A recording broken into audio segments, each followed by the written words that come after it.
said again. It's because we're discombobulated. All right. Right? Yeah.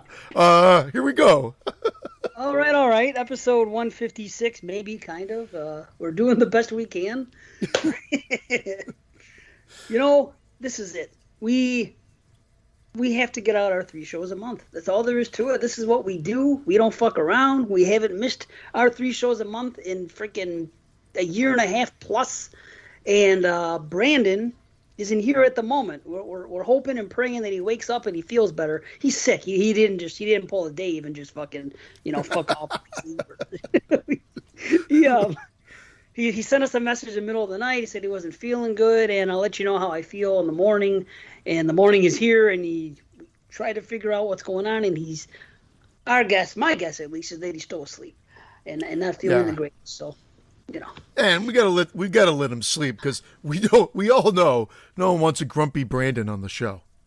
Oh fuck no! I mean, not at all. And I think he liked the movies too, which is always a plus.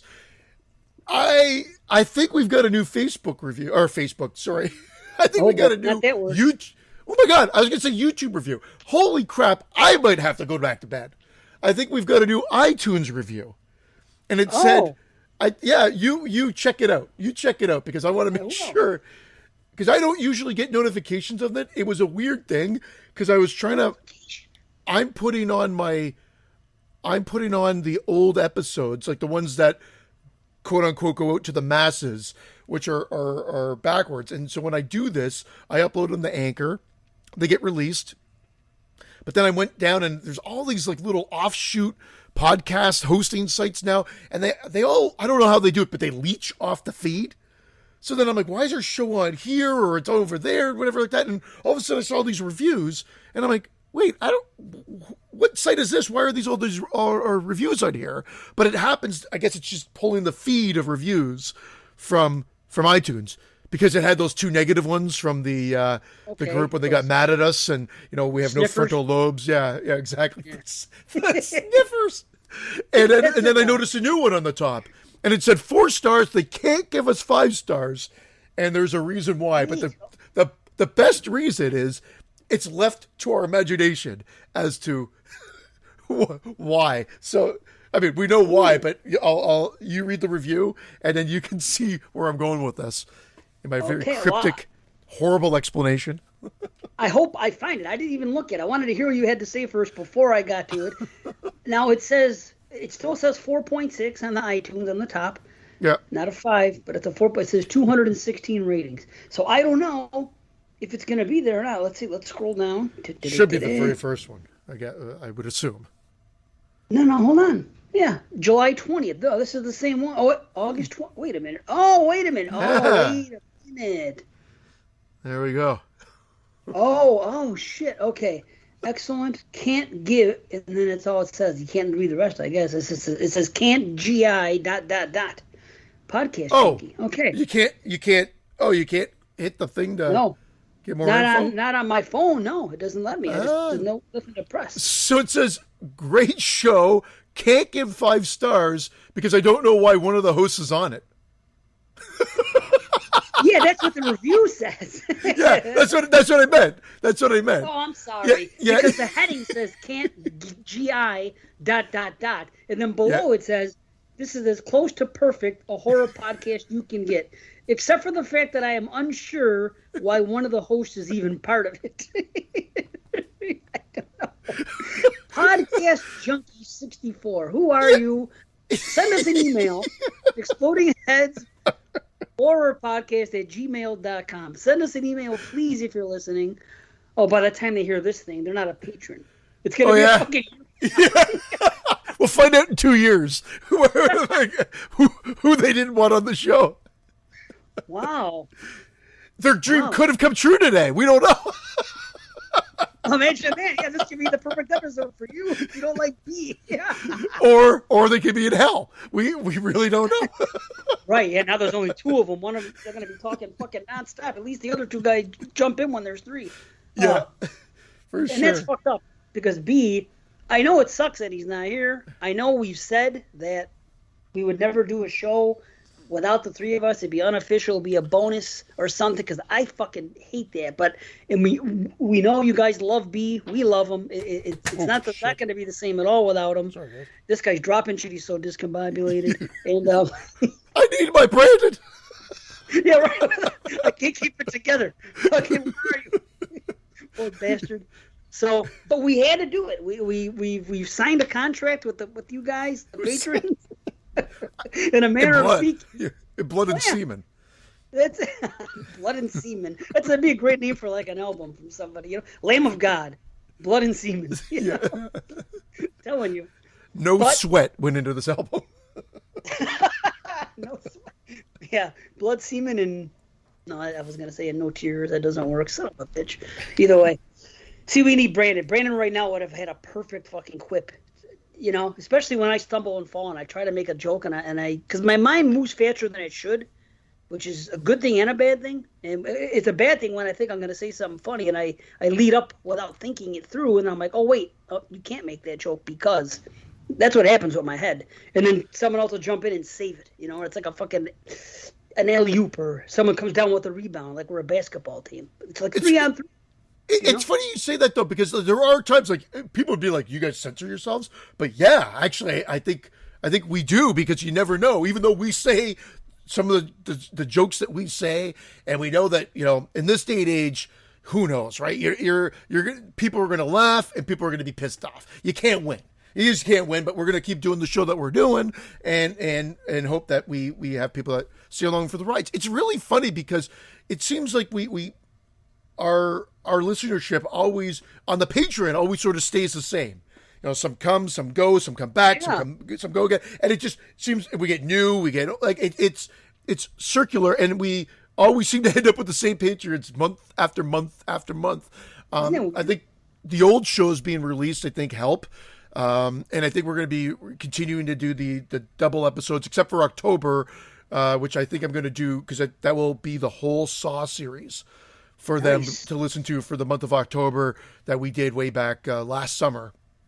But ultimately, it'll go back to 2 episodes to the end of the year, and then it'll go back to a single episode a month, and then we'll do little promotions. But I think that's gaining more traction too because it keeps the Apple Podcast feed going. As well. It's great.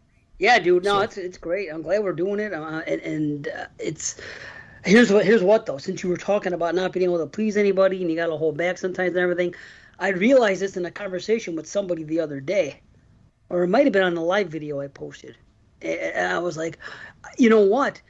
I have to keep in mind now that before I was just letting it fly. I was saying whatever. As soon as we went Patreon exclusive, maybe not as soon as that happened, but it kind of enveloped over time where any of us could go off on a rant, especially me. We just say whatever the fuck. Nothing too offensive, of course, but you guys listen. You know how we are. Whatever. Yeah. But I mean, it's like now I'm thinking if these shows are going to be released to the public in the future, we may have to pull the reins back, especially me. Well, put it this way: the VHS one where we went through a 45-minute reenactment, if you will, of what happened. I'm probably going to cut that right out. Now, I don't re-upload the YouTube videos. However, you can actually edit the YouTube videos. It's actually a really cool feature. I could just take the existing YouTube video and then just take out the segments that I don't want. Really? Or that we don't want. You could do it. I mean, using what? Using the YouTube? Using the tools within YouTube, yeah. You just highlight the area you want and then say, take that out. Highlight the area you want, take that out. So it's actually quite cool. Like, for instance, I won't get into it because, again, these are going out to the masses now, but I revamped one of the Smashing VHS ones a little bit just for to have going so that there's not as much more along the lines of what we originally envisioned as opposed to a ridiculous reason as to why we were doing it, and I just cut that out. But anyway, I did it as a test. It works great. So if you put that video on, it just flows. You don't notice it. It's not like the old VHS when you used to hit pause and you get like a little static in between the cuts. It's like seamless. Really? Yeah, it's like regular editing. So it's great. You still say Levi Etheridge, though, right? You didn't cut that part. Oh, yeah, of course. Okay. That goes without saying. Okay, well, I was worried because some of the reasons behind it. I'm like, how PC is he going to get? Is he not going to say the war cry remains. Yeah. Okay. It's the jibber jabber that I said before that makes no sense. That whatever. That I just like whoop, cut it right out, get right to the good stuff. Oh man, I'm kind of excited now. Although I know I'm gonna fuck it up because I'm gonna put out these videos. My plan is to actually do a 31 and 31. To actually put out a YouTube video a day. I have a great idea of what I'm gonna do. I had the movies picked out, and I was gonna start filming and put out one a day. And I can't edit or do anything like that. But the way you said it, maybe if I do fuck something up, I could take it out. I don't know. You can. It's not. I wish you like. It's functional. It works, but you'll be fiddling around with it a bit. But it's functional. So if you go and you're like, oh crap, I hate that part or whatever, and you post it live, you can edit it quickly after it's posted before you make it officially live. So you can sort of save it and then tweak. I'm going to do it because October 1st is Friday, and I'm not going to have time to record my first video that day. So I'm going to have to find some time during this week to set something up to watch the movie. See, now I'm stuck because every day this week I got to watch a 70 movie. We were doing our, Survive 70 with 22 shots, and I have how many movies? What did I say? 8, 7, 6? What is today? Today's Sunday? Sunday, Monday, Tuesday, Wednesday, Thursday, Friday. Okay, so I have 6 more movies to watch, and I was planning on watching one a day. So if I am watching one a day, it's going to be tough. I thought we were the 15th. No? Did they change it? Well, this is why. They didn't change it. But when October 1st rolls around, I have these other movies to watch. Oh, yeah. You know what I mean? True. Yeah. Everything's been scheduled for me since summer began. Because it was 2021 movies for a bit. And then summer series came into the mix. And I knew I had to watch the movies for summer series. So I had to watch, a good amount of movies there. And then I stopped for a bit, and then I watched 70 movies. Then I watched more summer series movies. Now I'm back to 70. And now what I'm doing next is my 31 is going to be, what do you call it? Do you know about what I'm doing? Did you happen to watch that video? It was long, so I wouldn't blame you if you didn't. What, the video that you did, the Facebook Live video that you did? Yeah, the one the other. Yeah, I watched it after the fact, but I'm like, I wanted to make a joke. I'm like, an hour and fucking 7 minutes, Dave. Geez, this is longer than the movie we want to make. That should just be it. We should just package that Facebook video as our first movie. It can be a bonus. How about that? It can be the bonus cut. And then it's just me there. The bonus cut. Yeah, the Zack Snyder cut or something. Special features this 1 hour and 7 minute video from Dave. So I did catch some of it as well. Because I was worried that it was about you saying you're done with Facebook, you're out of here, and everything again. But no, I know. But there's more to it. But there's actually a little bit more to it. Yeah. Well, certainly. And the thing is, there were so many people there when they were talking and everything else, and it just took on a natural conversation. So I was going. I didn't mean for it to be that long, but then again, I was ahead of the game at work. I was chilling. I was doing my thing, and I was like, okay, I'm going to pull over and do this now because once I made the decision. I said, if I want to put something out right now, because if I don't, I may have a weak moment and go back. So if I make an official statement just here with the patrons, nowhere else, none of that drama, none fucking goodbye Facebook or, it's like when people leave a group and they fucking have to announce. Farewell, Facebook. Yeah. Yeah, like I'm fucking offing myself or something. It's a real depressing thing. Funny thing, it wasn't depression or anger at all. It was fucking liberation. It was like I said, I compared to, what do you call it? Remember that guy? I know you know who it is. David Blaine? I don't know why that was the first name that popped in my It popped in my head when you said you remember that guy. Wow, David Blaine. We dated Fiona Apple for a while. David Blaine, lucky fucker. Yeah. So Dan, the blind man from Suspiria. Remember when they kick him out after the dog bites him? She was, get out! That whole scene and the way he acts, and he's like, yes. Fresh air, and he's all fucking happy. That's how I felt. Yeah, I was like, that's what I felt leaving Facebook. I'm like, yes, you know what I mean. My wife hates Facebook. She really does. She came back because everybody said when she was trying to promote the book, she should come back to Facebook. She did for a bit, and she says, I don't like it. She much prefers Instagram, Booksagram, like all that aspect. Booksagram, what is that? A Canadian thing? Booksagram. It's just like it's just an offshoot of of Instagram. But she says like it's just a better ecosystem, if you will. Like, I mean, it's just a better environment. She says she hates Facebook. Ecosystem, yes, ecosystem. No, I'm thinking of B. I'm thinking of B. When I said Buxagram, and you said that if Brandon was here, he would have quipped in with something about Buxagram. But he's not here. He's sleeping. Are a buck. Yeah, right. Yeah. But he's sleeping. Let's see if he's ready. Can we get his dad on? Ask him if his dad will come on. Mr. O. Camera will be upside down. Mr. O. Mr. O. He probably watched the movies with them. Brandon usually does watch them with his dad. So, I mean, hey, why not at this point? Oh, I wish we could. I wish we had him on. Set up the mic. All Brandon has to do is come in, turn on Count the computer. Orlick. Put him in, yeah. Fucking Count Orlick. Get him on, and there he goes. So, why am I so stiff today, Dave? Yeah, back to the video. What I'm saying is, on that video, I said what I was going to do for 31 and 31 is that for every year, for the last 31 years, 1990 all the way to 2020, each being 1 year is 31. I'm going to watch a movie from each year that I've never seen, that I've been either is kind of highly regarded, or I felt like maybe I should have seen it, or maybe I just heard a couple good words about it here or there, or maybe I just have a genuine curiosity to see the movie and I never have. You know what I mean? So, and this is in the comedy and action genre that you're going to be focusing on? Yeah. No, none of that till January. None of that till January. So but it's all officially horror. It's all officially horror or horror adjacent, as some people like to say, to keep it safe. Did you send out a list? You have the list, but are you keeping it secretive?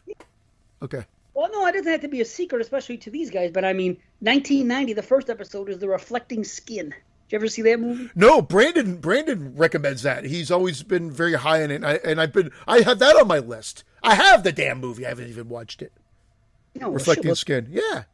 With the dude from Shape of Water, Shannon something. It's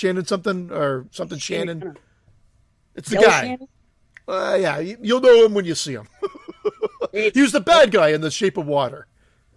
Oh, I've seen The Shape of Water. Yeah, I can't. He's been in a ton of things, but I mean, that's the... Michael Shannon? Michael, is it?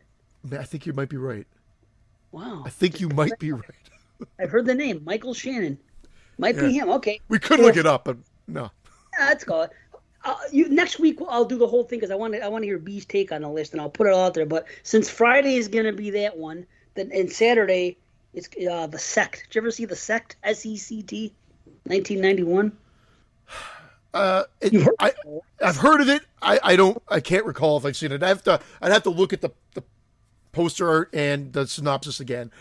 I would say no, though. So far you have 2 for 2 for me. Well, check it. It's a 6.2 out of 10. It's straight horror. It says a lowly kindergarten teacher discovers a secret well in the basement of her house. A secret well, not secret well. Sorry, I can't. A secret well in the basement of her house, and soon finds herself being followed by a murderous satanic cult. Wow. La Seta. So what is it? Spanish? Let's see here. Either way, I've heard the name before, and it seems like it's something that I should have seen and never did. But Italy, holy shit! It's an Italian movie, also known as Demons 4. Wow. Sect. Wait. Is it Suave or Michael Suave? Did he direct that one? Yeah, that's why I should have seen it, because he's the director. Okay. Yep. So now I'm thinking I did see it. Yeah, just based on what you... Oh, wait. I don't know what happened here, but my headphones already kicked out, so I'm going to have to switch. That's weird. So I guess they're not holding a charge anymore. Oh, no. I'm only hearing in one ear. Weird. This poor bastard.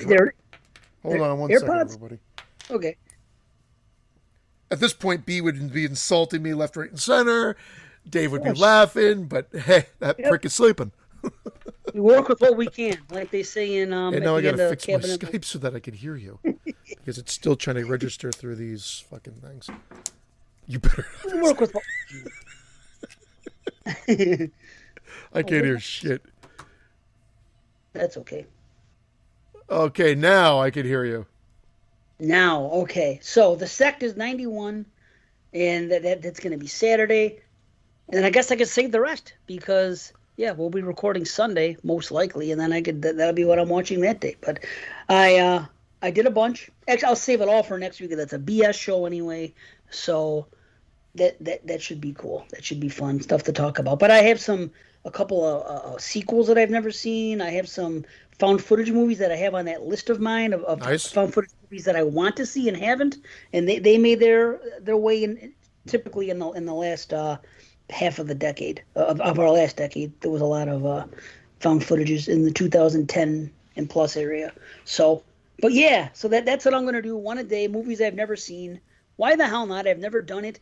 And that's just it. The only reason I'll ever go onto Facebook again is to, oh, I shouldn't say that. What I'll do is I'll put my other one up. Like, if again, I had bad news this morning with this fucking garage. I don't know what's going to happen if my garage is broke or not.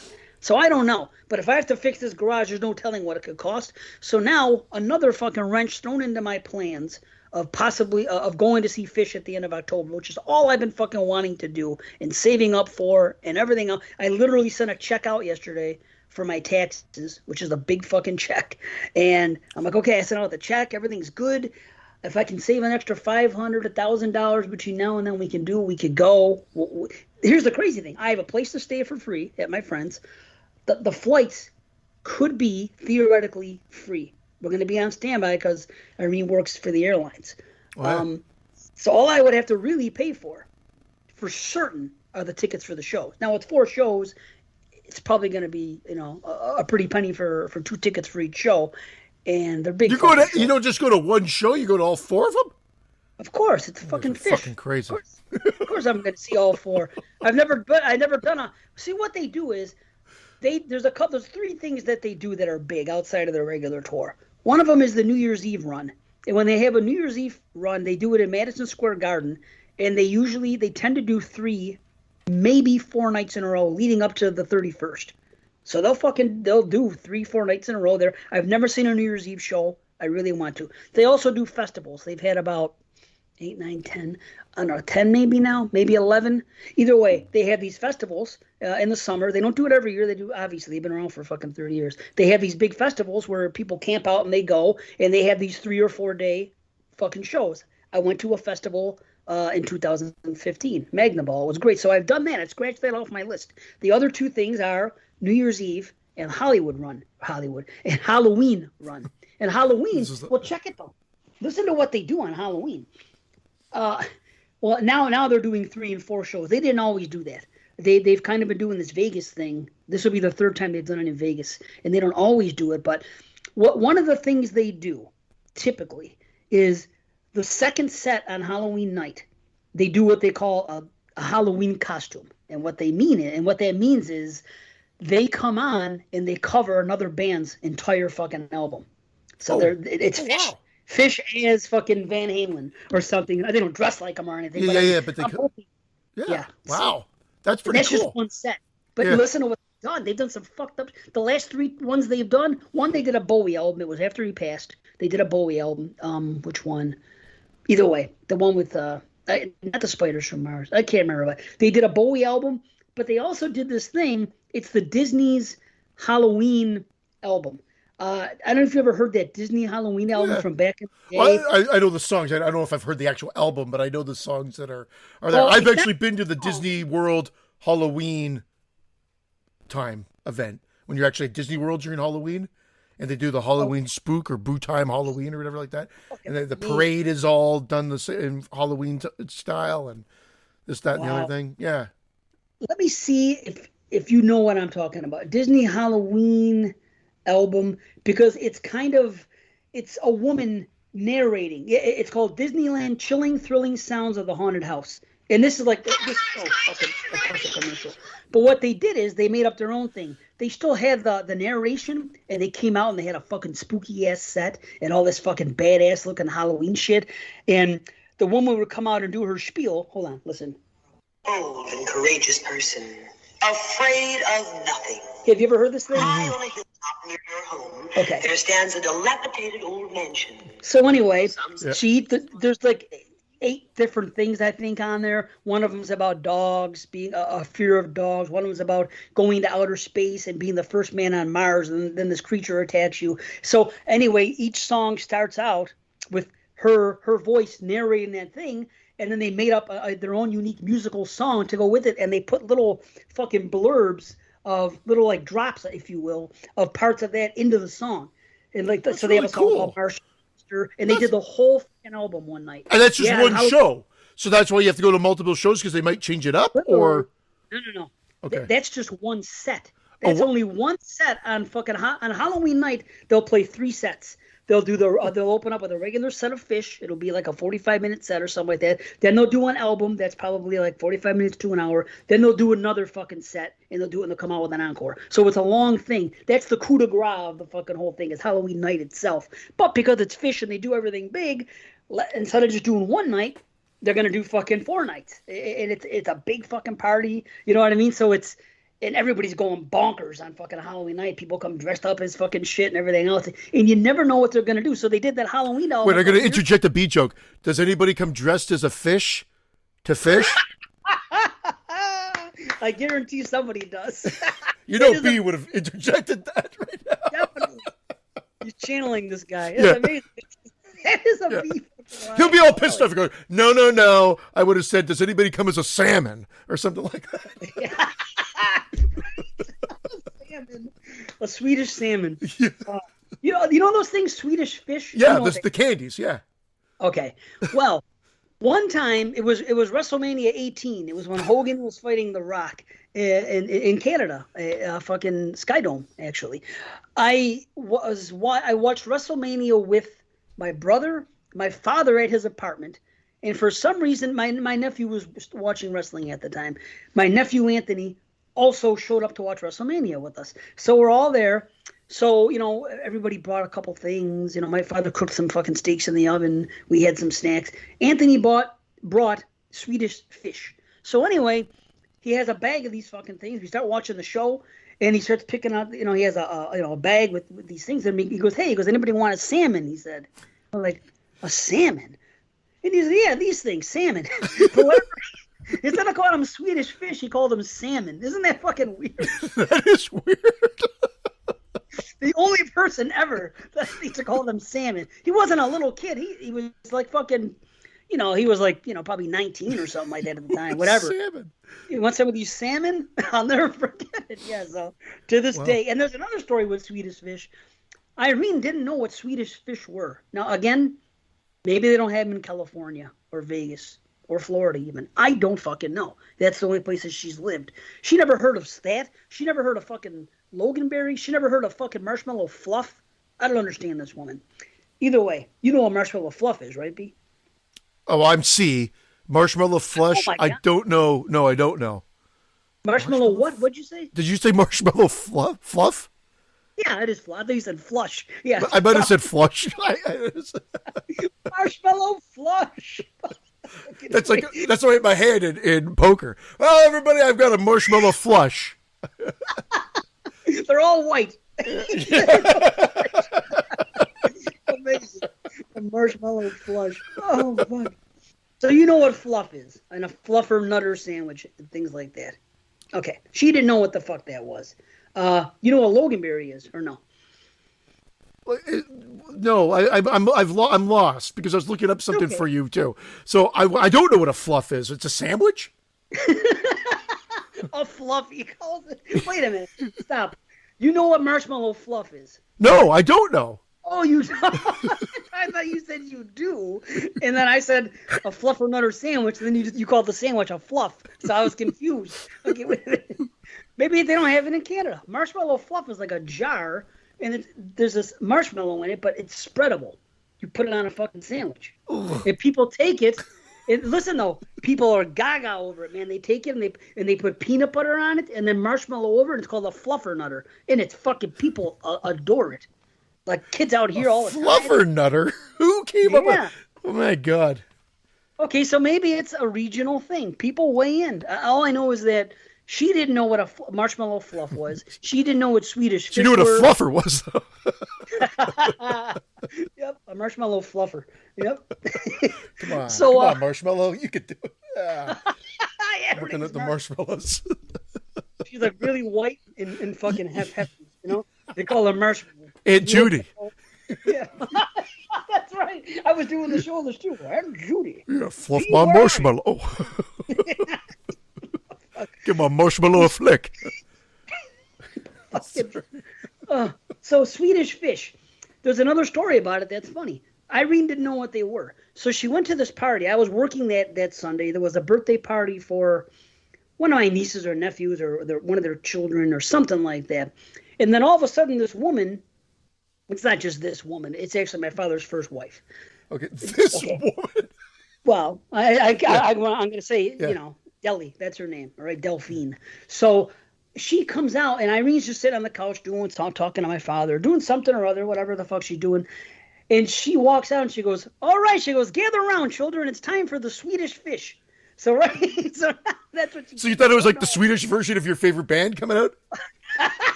Åka, flicka, fitta. Well, I wasn't there, but she pictured in her head a giant fish.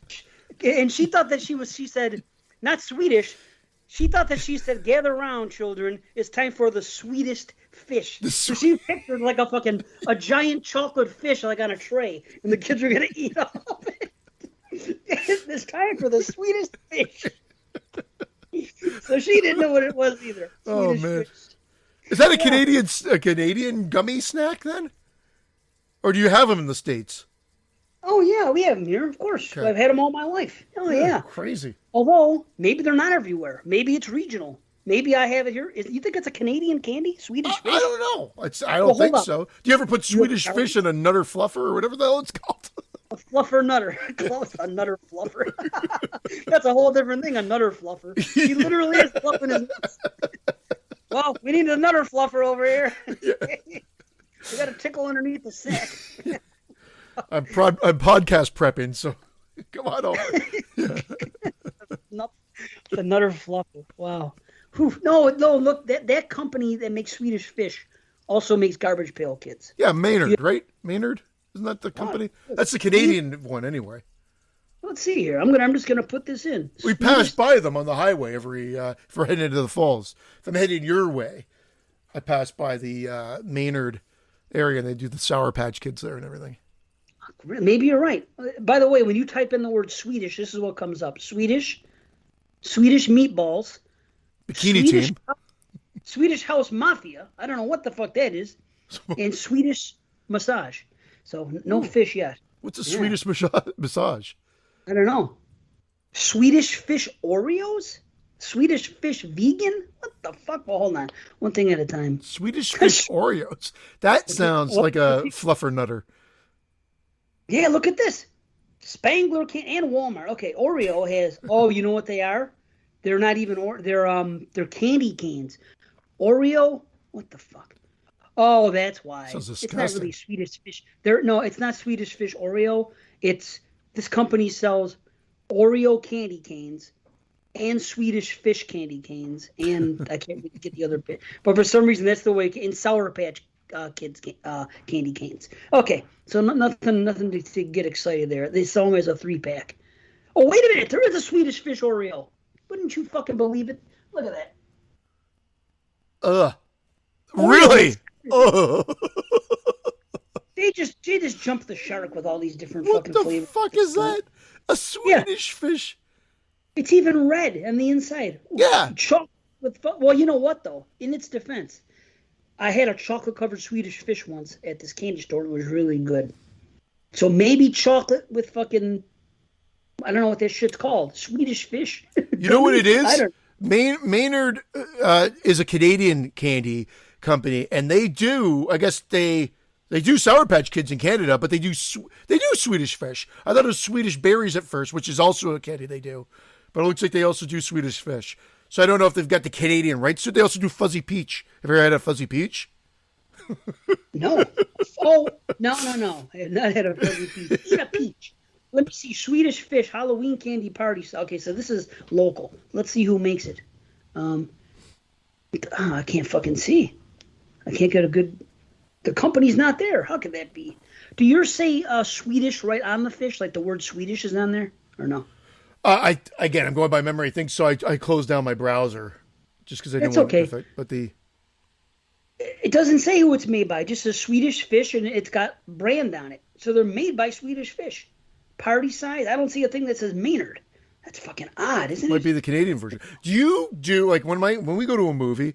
Doesn't matter. We'll just make it a horror movie so that it fits this the show. But when we went to Old, let's say the whole family went to Old, they get their popcorn and then they get like Swedish, like not Swedish fish, Swedish, but they get the Sour Patch M&Ms? Kids, Sour Patch Kids, or M&Ms, and they pop them into their popcorn. I've done it with M&Ms, M&M peanuts to be precise. I think it's great because it's a good mix of the chocolate and the salt and the popcorn because they will sell you chocolate covered popcorn. Yeah. I don't know about putting fruity things in popcorn like Swedish or Sour Patches. It works for like a batch, like a handful, and then you're like, okay, just give me the fucking popcorn, like because you can only have so much candy too. Like I mean, otherwise I'm gonna like have like a sugar rush, and then have crash out in the theater and have a nap. Like Brandon all fucking morning here. I hope Brandon's feeling better. I mean, we're cracking jokes, but I really hope he's feeling better.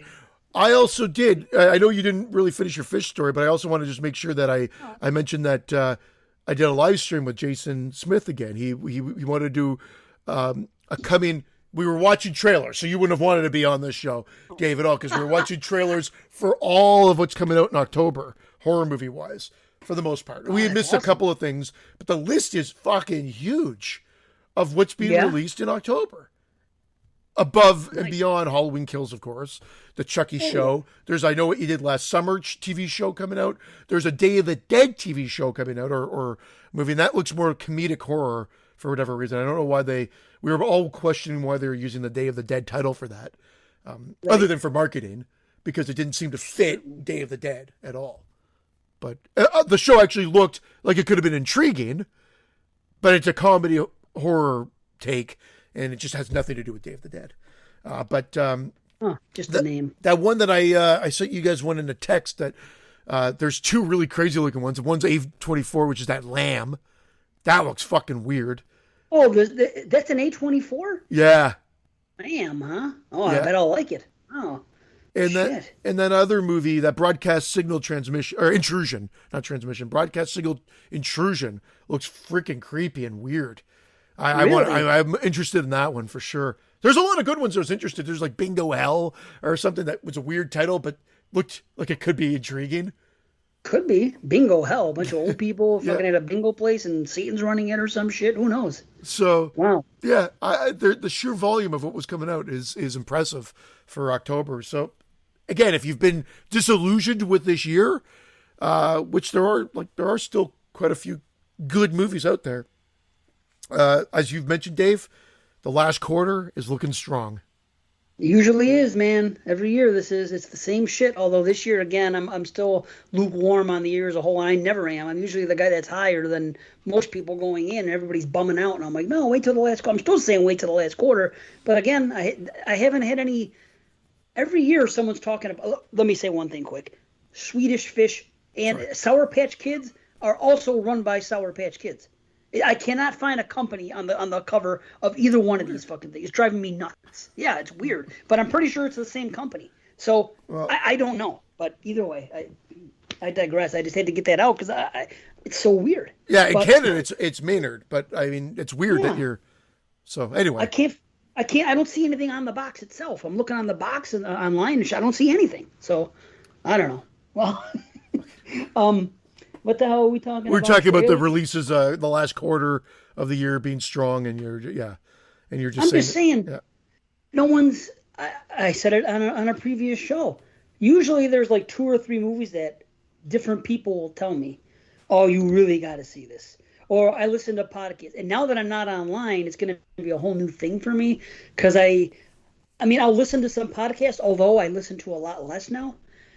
And again, it's the same thing. If something on a podcast aggravates me, even the slightest, or this or that, I'm just not listening anymore.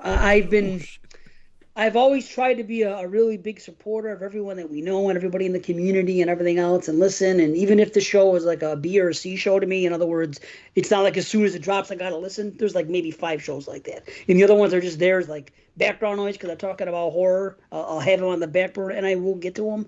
But it's like, a lot of those shows, I'm just not doing it no more because there's something on there. There's a reason why, or one of the hosts does something that aggravates me, or they'll talk about something that I don't necessarily want to hear about. Just like Facebook, like Facebook. The only reason I lasted as long as I did was for one reason only: promotion of this podcast, or any podcast I do. But I'm saying it's for promotion. Yeah. I think I've gotten to the point now. Unless something crazy should happen, we should be picked up by some fucking mega fucking thing. We've come as far as we're going to go as far as listeners. I mean, we might get more because of what you said with things going out there, but yeah. But in the same thing with Watsy, I know we haven't put out a show in a while, but I was even telling him it's almost discouraging, and I don't want to get into this whole thing, but it's discouraging when I listen to some shows. Some shows become friends with other shows, and as a result, they get a lot of publicity from them and listens, and I listen to the shows, and they're fine, and then all of a sudden these shows get vaulted up. I'm like, and I'm not patting myself on the back, but I just think that like Watsy is a better show than It's true. It's got knowledgeable hosts, and it's got great production value. And right then and there, even if you take out the knowledgeable hosts, which you guys are, the great production value separates you from 90% of what's out there. Yeah, it's true. It's true. And so I hear you and I get you and the frustration. At the end of the day, I just say, you know what, we do this for what we do this for. And again, I agree. There's people that there's always going to be people that piss you off. I mean, that's just human nature. Too many now. too many now. And I guess pissed off it's just more that I look at things and it's just shaking my head. I'm just, you know what? And it got to the point that I did so many things. I did this. I kept rearranging myself to suit it for me. I was doing this with this account and this. Then I wouldn't go on the feed. Then I would only go in certain groups. Then I wouldn't go in any groups at all except Wadsy and Exploding Heads and things like that. And I'm like, it just got to the point. I'm like, I'm doing all this fucking juggling, and for what? Do I really need to socialize that badly? Do I really need to be grabbing my phone 96 times a day? No, I agree. For what? You know, so I said I've been putting it together for this show to promote this and Watsy and anything else, and I'm just like, is it ultimately worth it at the end of the day? We've come this far, and I'm tired of so much negativity, and that's what I'm saying. It seeped its way into every group. Things will just come up in conversation, and it's so funny because as soon as I left, talk about timing. The next day, a Halloween Kills trailer comes out that I guess everyone was saying was filled with spoilers. That even if I didn't see it, which of course I wouldn't, I probably could have saw a meme, or I could have saw some other jerk, revealing what he saw in the trailer. I didn't need to see trailer reaction videos. Blah blah blah. That's what we were doing, actually. Yeah. Well, there you go. So that, and then the day after that, there was a little controversy in the regular page, the non-patron page, with Henry Godwin or whatever the hell his name. Oh, Martin. So, yeah. Again, I don't know. It was weird. I'm not entirely sure. Even he said he doesn't know why, but there's some history with 22 shots with this guy.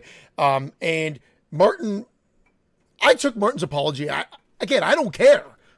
He apologized, whatever. But I get Dave Parker's response because he was attacking Dave Parker, and I was like, well, that's shitty because Dave. I don't know Dave other than his YouTube thing, and that we're going to be doing the 1970 show with him, meaning I haven't been on a show with him yet. That's why I'm looking forward to doing the 1970 show with 22 shots as well, because I haven't been on a show with Dave. I've heard him on the show. Right. I've watched his YouTube stuff. He always puts the audio only one, but I like to watch him because I like, he's got good energy, and I just drool. I was looking at his movie collection behind him as well. But this was directed at Dave, and even though I think I'm saying this right, Martin apologized after, it still was directed at Dave. And I just said, you know what? I responded saying, look, friends of the show and everything like that. Then I'm like, again, I'm not here for, if I wanted a war, we could get into wars left, right, and center. The last one was a VHS thing, and then I don't care. I'm doing the things, I'm like, I'm going to put that video, and then afterwards I'm like, why am I doing this? why am I smashing VHS? Like, it was fun for a minute, it was fun for our 10 people, but this was different. Yeah, this was like on the page for everything, so I'm like, let's just delete it. Let's just get it out of there, and whatever else. And again, weak moments, whatever it may be, I'm fine with it. Dave doesn't have to be fine with it, and I don't care, because it was directed at him. If it was directed at me, I probably wouldn't be fine with it. But this is what it is. It's all negative. It's what it boils down to is if there was no Facebook, there'd be none of this. There'd be none of this. It wouldn't even. you wouldn't even, there'd be no stress about any of it. Correct. And that's the thing. So I agree. When I look at this, I'm like, oh, what the fuck has gone on? Why am I doing this? So eventually I try to whittle my way. I'm just a little bit taking myself out of it a little bit at a time. I have no, profile picture. I made everything, unless you're my friend, you can't see anything. That happened months and months ago. And I just sort of kept it that way now.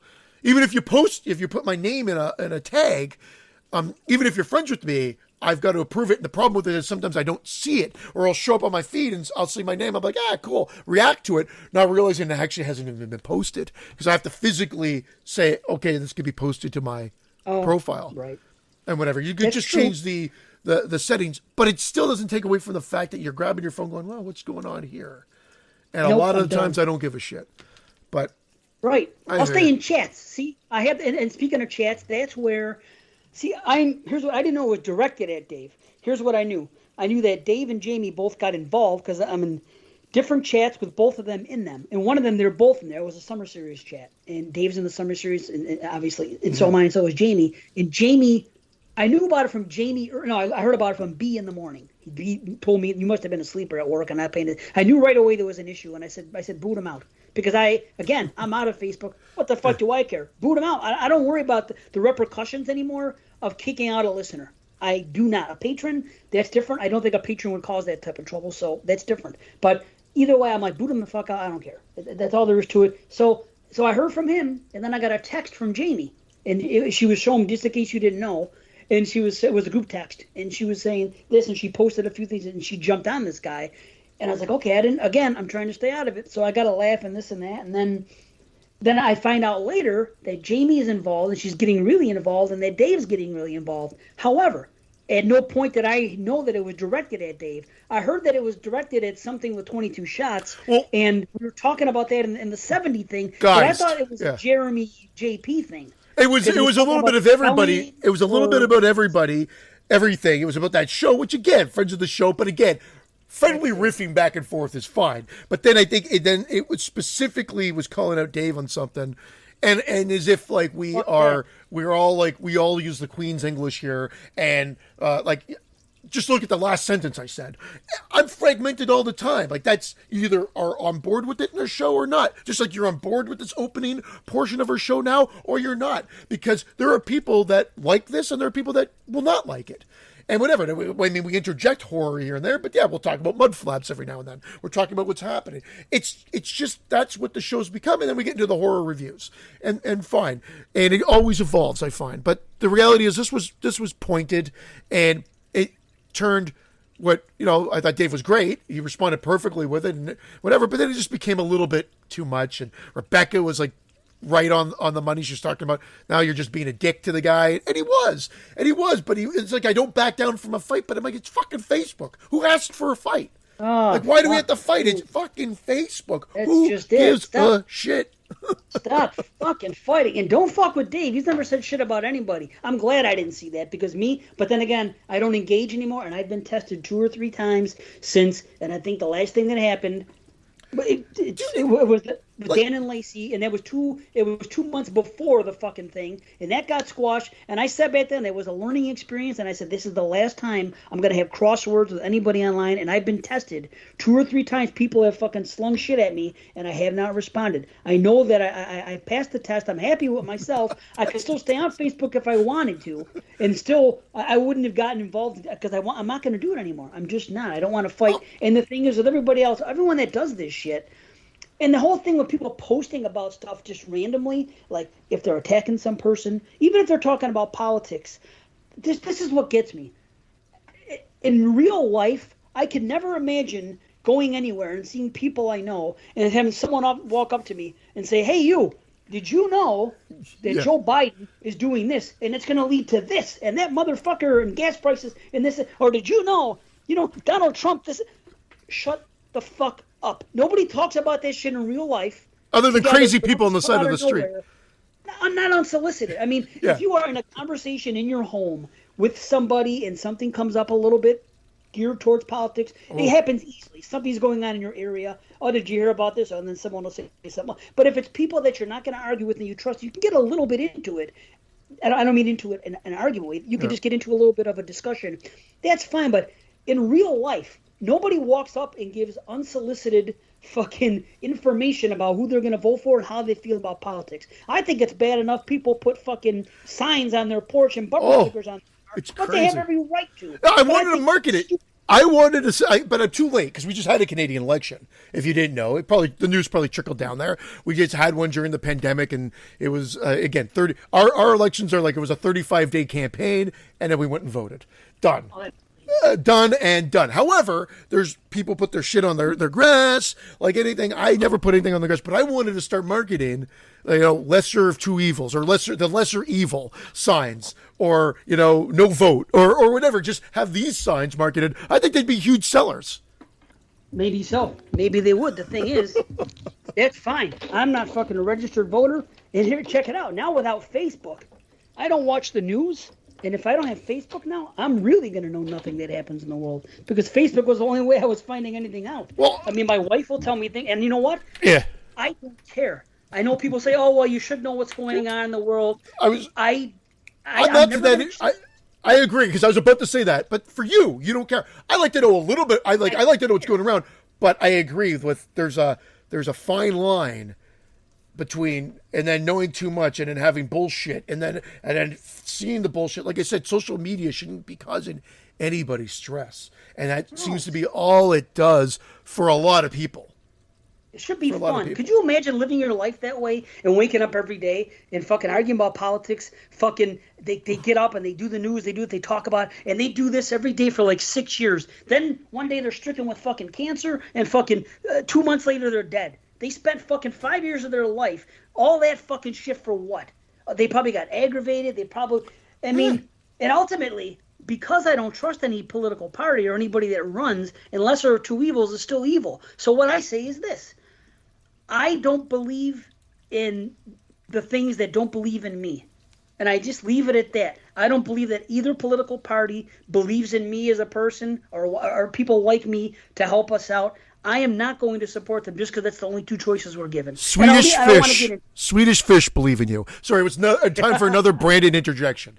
You're right. It's fucking beautiful. Swedish fish, they believe in me. But again, with Facebook, I'm going to be so much happy. I have been. I've been fucking floating on air. I've been so happy about it. Again, I'll still chat. I still have these little chats going and this and that. Facebook Messenger. I'm telling you, I've been so happy. Literally, check this out. The other day I took Bailey for a walk. I usually don't like walking any dog. I don't like fucking. That's why I don't like having a dog, because I don't like the responsibility. I'm not a responsibility kind of person. So anyway, I had to walk the dog the other day. Irene's been working fucked up hours. And not anymore. That's going to change Monday. Thank goodness. Frankie's back in school and doing a lot of homework. And that's fine because she gets such good grades. Do what you got to do. That's fine. So usually at 7 o'clock at night, she walks the dog. Well, I said, I'll walk the dog tonight. I walked the dog. I was getting ready. I was going outside. I was in a good mood. And she said, aren't you going to bring your phone?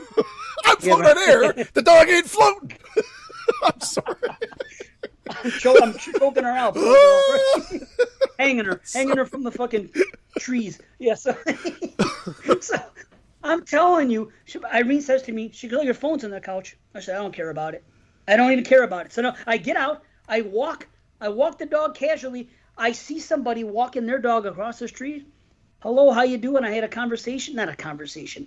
quick. Did you vote for Biden? And then fuck you. And then then I come around the other side, and I see another woman that I know, and I get into a conversation with her for 2 or 3 minutes. For years, I did everything I can to avoid contact with everybody. I had my phone, I had my music playing, and everything else. I find that since I've been off of Facebook, I'm more sociable out in the real world than I was before. Wow. I think social media turned me off to human beings. You're antisocial. Isn't that even funny? Even more so. Yeah, I was that way before, but more so because of social media. I think I had a disdain about just having to deal with people. Now all of a sudden, and I didn't plan on it. It just kind of happened. It happened the other day. My neighbor that I was complaining about a lot, the woman next door, Chicken Little, I see her the other day, and I waved to her. I was on the porch with Lucky, and I said, hey, Michelle, how are you? In the past, that never would have happened. And not that I'm mean, I just don't go out of my way. But I noticed that since I'm off of Facebook, I'm more social with fucking I like this. people in the world.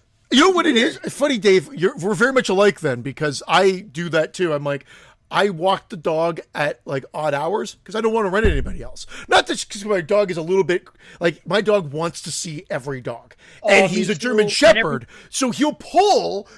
I would love to say my dog is restrained, and I walk. He's right beside me. That's great if he's tired or on the second half of the walk, or there's no dogs out, which is why I do it late. But if there's a dog, all he wants to do is go play with it. So I've got to try to convey that this dog's not crazy, that all he wants to do is play with the other dogs. And with him being a German Shepherd, most people are cool because they're dog owners and know. Some are totally freaked out, and I get it, because he looks unhinged. Like, it's crazy. But the point of the story is I try to avoid that, because I like to put my music in, walk the dog, get my stuff done, get in, no interaction with people. Get out of my way, which is why I don't like traffic. Get out of my way. I got places to go. I don't care about any of you.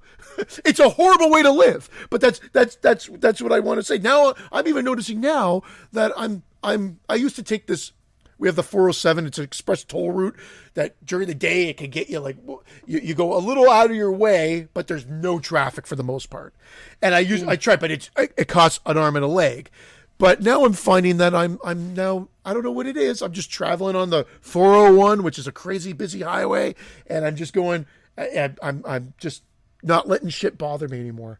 I'm just like, okay, great, brother. Traffic and whatever. Now I haven't left Facebook yet or anything to that effect, but I'm noticing there's a bit of a shift as well, just in the last month. I don't know why. Because I'm not. It's not that if I left, I didn't leave Facebook, but I put the provisions in place, like I mentioned earlier, months ago, like no profile picture, this, that, and the other thing. But I hear you, but I'm talking about like more interaction is good. More human interaction is not nearly not a bad thing. It's when you feel like that one time you get stuck in a conversation that you don't want to be in, that ruins it for all the other times. Yeah. And I usually want to get home as quickly as possible because, number one, I don't like having to walk the dog and go out. I want to get back and return to whatever movie I was watching. I just want to get the fuck home and be home. When work ends, I want to come home and be home and stay home. That's me. Yeah. But again, I'm getting a little better now about it. I'm not making such a big deal. And I used to be that way in traffic.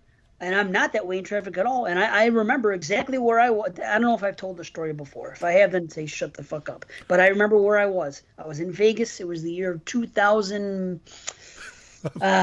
2001, 2002-ish. I knew the year that I gave up on hating traffic. Sorry. It was 2000. I was by myself, I think. It was the first time I went to Vegas. That's awesome.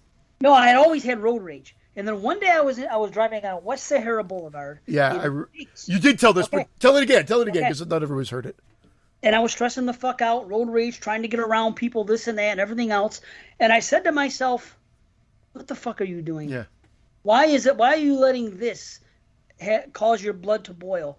And literally that moment, that day, all the road rage that I have had for fucking almost 10 years at that time evaporated fucking immediately, and I have not had it since. It was just, I'm a strong believer and you can do anything mentally if you put your mind to it. And I did. I put my mind to that, and I said, I'm not going to do it anymore. And can you mentally put more money into my bank account? No, I wish I could. I can get you to work harder, maybe. Yeah. I give you motivation to get a side hustle, but that takes motivation. Yeah. But I mean, you got to focus. But anyway, that's what happens. That's what happened, and it's like I've even tested this out. I will GPS something, and it'll say 20 minutes between this place to this place, right? One day I will do it exactly at the speed limit, 55 miles per hour, for example. And I will set my thing at 55. Oh, I can't drive 55. If people fucking Sammy over here. And I will do it at 55, okay? Typically, I always go 5 to 6 over the speed limit. But one day, here's what I did. I went at 55, and I just drove, and I got there right on time. Then the next day, it said the same thing, 20 minutes. And I went to 61, and guess fucking what? I got there at the same time. And I noticed that doing this and everything else and passing cars just to get 5 to 10 miles ahead, at the end of the day, it is so insignificant that if you're lucky, maybe you'll get somewhere a minute early. But could you imagine putting all that energy into wanting to go around everybody and for risk what? for in that factor too, like risk. It's dangerous for everybody. Yeah, no, it's great, and that was the point I was getting at, because I kind of just let that story hang. Is it just for whatever reason? Yeah, I just said no. I'm going to take this route now. It just makes sense. It's more. It's direct, and at the end of the day, I don't have to pay. Well, it's business related anyway, so the company doesn't have to pay. But I feel like I'm doing them a service as well. And then B, like it's 5-minute difference, 5-minute difference. That's it. At the most, probably. Try it. Go one day, do your GPS, do the speed limit, and see what happens, and then do 5 over the next day, and then see what the difference is, and then report back. I'm telling you, try it. I'll do that with the bag milk test. I'm not even talking about the bag I'm just kidding. But speaking of, I got one more thing to say, because we got to get in these movie reviews, and I know that too. But Heather and Scott did come in. Scott made it in. He had his night in Niagara with Heather. They came over to say hello with me one afternoon on the Saturday last week. We were chatting and joking around. I didn't know what to do, so I put on Friday the 13th Part 3 in 3D because they were here, and I had the 3D TV. So I said, hey, why not? Like, why not do it? And then, so they watched Friday the 13th Part 3 in 3D.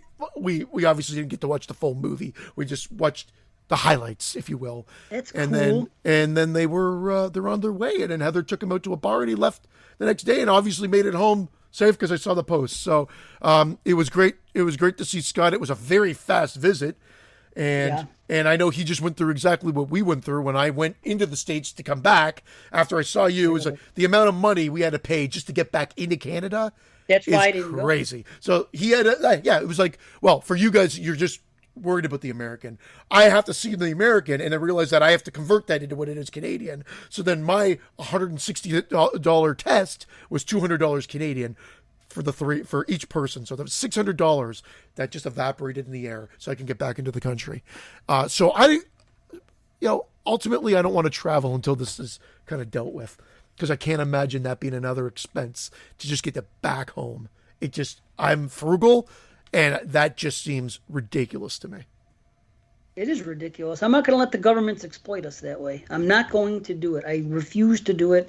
They take enough from us. They're sons of bitches as it is.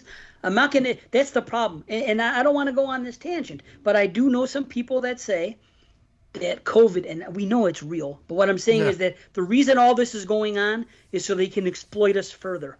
And I do think that there is some truth to that. Because they are exploiting us further. They could do things a certain way. Well, it could be free. Again, it could be free, but if there's a way of anything of a capitalist environment to make some money off of it, then they're going to do it. Now, it's not just a Canadian, it's not just the American thing, because I've made jokes, maybe they're guys' jokes, and I've made comments on the show that seem to be very much like, oh, the Canadian system's perfect and the American system, I can't believe. No, I just said I can't believe what you guys have to pay for if it's not covered under insurance sometimes, or you might have to put up front where we don't. But for instance, if to get into the States, to fly, we would have had to pay in Canadian, we would have had to pay companies money to take COVID tests. Now, it might have not been as expensive, but it's still money out of our pockets. It still would have been like, $60 to $100 per person. And that, to me, just doesn't seem fair. I understand these tests cost money, and travel is not essential. So at some point, the test for testing, if you were told by a doctor you had a test because you had to go back to work, free, of course. Just like you guys were, I think, free. But if you're here and you needed to travel, then you had to pay. And maybe that's fair, because travel should have been grounded or whatever it may be. But at some point, that can't be the norm. We can't let the charges be the norm for that. It just should be, okay, you need a rapid COVID test before you can fly. Great. It's part of the experience. It's part of the process, but it's free of charge. Whether Canadian, American, international, whatever. It's just part of the system. Done. And then there's no exploitation. Then it's just simply part of the process. So I see what you're saying. I see what you're saying. I don't go down the rabbit hole of conspiracies or anything like that, but I know what you're saying. I just think it's unfair. I think it's unfair because I think what they should do is this. They should charge everybody that applies for a passport right now, or an enhanced license, which is something you can get here in New York, an extra $20 and say, this is the COVID convenience charge. The reason we're doing this to everybody right now, it's a one charge for everybody that wants to go over, $20 for your passport, $20 extra. It would normally be this. We're giving it a little boost for this. And if everybody does that and then do that instead, because I can go to Rite Aid and get a free one. Okay, what I mean? Yeah. So if I can go to Rite Aid or Walgreens and get a free one, that should be good enough to go over the border and to come back. So I'm okay with paying that extra 20 and saying here, because it's easy to do. Here's $20. I don't got to go get a test and go through the extra hole. It's just an extra $20 on that day. That's fine. Let them do it in the interim. Of course, it'll become the norm because that's how the shit works. But whatever. That's what I'll do. But I'm not going to be exploited. It's the same. Same thing with the masks. I have not paid for a single fucking mask, and I will not. The only masks I get them from work. I got 2 ones from work, and the other ones I've gotten when I've gone to places, because for work I have to go into different places, businesses a lot of times, and when I go in there they say, do you have a mask? And if my answer is no, because I just bullshit them, I say no. I have one in my back pocket. They don't know about it, but I say no, and then they give me a surgical one because they have them at their podium. So someone's giving them to them. I am not going to be, and again, I'm not besmirching anyone that does different, but me and my stance is this. There's no way I'm going to walk around with a Friday the 13th mask or this or that or advertisement or as much as I want to. It's cool. I'm not going to let anybody make money off of a fucking pandemic. Not my money. Not even Exploding Heads horror podcast mask? No. Unless I'm making the money off it. Yeah. Well, that's it. I would sell it. If somebody wants to be that much of a fan and buy it, that's fine. But even if I was a fan of a podcast, if 22 Shots sold them, I would say no. Well, to help them out, I might do it. But they're not it's not like they're not a corporation. They're a fucking indie podcast. That's different. But most, you know what I'm saying? You could get masks for anything. As soon as I started seeing people wear those masks, I couldn't help it. My mind immediately went to, well, somebody's making money off a fucking pandemic. Someone's exploiting people and saying, hey, let's slap this on you. Now we're going to do this. And I'm like, really? There's sick people in the fucking world, and you're profiting off of this? But anyway, I'll get off of it. Let's no, and there is truth. There is truth to that. But that's real horror. Now we've got horror movies to get to, and I think we have to take a break because we have a special guest, and we can find out if Brandon's going to fucking wake up. Correct. It's not going to be Brandon. So I don't want to tickle our special guest is our host. Imagine that. That would have been funny. Special guest, here comes Beef. Yeah. Hey guys. Yeah. Amazing. What I miss? Okay. We'll be back in a minute. Thank you. Yes, we're back. And yes, we do have a very special guest. He is here. He's never been here before. And but he's an old friend. Matter of fact, we kind of started doing podcasts at the same time. So it's been a long time that I've known this guy. And actually I did a podcast with him. I guested on his show before Banana Laser was even a thing. So that's really going back. But put it this way, he had no beard when he started podcasting, and oh, that's great. Those are the jokes, Gary. I apologize ahead of time. That's okay. It's fine. And Mr. Gary Hill, Gary, you can do all. I can't even keep up with what shows you're doing anymore because a lot of times they start and they stop. I know that Cinema Beef is always going on. That one I know for a fact. That's your crown jewel, and it's always in action. The other ones seem to come and go and revamp and this and that. So I don't even know because again, I'm not even listening to podcasts anymore for the most part. I understand that. Yeah, this stuff. Yeah, Cinema Beef has been the one that's been going on since 2014, I think. I don't celebrate anniversaries. They're just kind of there. Other ones include Two Drink Minimum Commentaries, which is not a commentary show really at all. It's just us talking shit, So if you want to listen to that. Yeah, that's been a constant one for you. That's been around for a while. Yeah. Yeah, being Mr. Gill from Scotland started that a long time ago, and it's coming back. A lot of stuff is coming back again. So I don't want to go too far into it. But one of my favorite ones that I've been doing is one called Last Call of Torchies, which is a kind of a celebration of our end of the first year of Cinebeef Podcast, which I've lost. So me, Lee Russell, and Cameron Scott got together, and we're going to cover the whole Walter Hill catalog. Is a favorite filmmaker of all three of us, and he had a hell of a run, man. That's all I'll say. It's multi-genre, so it's been a good time with that, and that's cool. I sound really dull and boring. That's because I am. I just like to watch films like the rest of these guys. So, Walter Hill. No one talks about Walter Hill as much as you would expect people to. Mhm. You're They right. talk more about Gary Hill than Walter Hill, I think. Well, one of us has had a much more impressive career than my resume. So I didn't make the Warriors. Okay. Yeah. Yeah. Oh, that's the Warriors guy, huh? Shit. Oh, Dave, if you look at his resume, holy shit. And it is, it's impressive. And multi-genre, as Gary mentioned. So Never delved into horror though, which surprises me. I'm kind of waiting for like that horror western Walter Hill picture to come out one of these days, and he's still making movies. So I could wait it out. well, he did Southern Comfort, correct? Yes. You can it's not horror, but you can argue that it has that deliverance kind of aspect to it as well. So, but you're correct. Yeah, I mean, it'd be nice to see a straight out horror film from him. That'd be great. Yeah, horror adjacent at least, something along those lines. Because I did get for sure. The guy's got to be pretty much up there now, though, at this age, right? I mean, the Warriors came out in what the early 70s, I'm guessing. 79.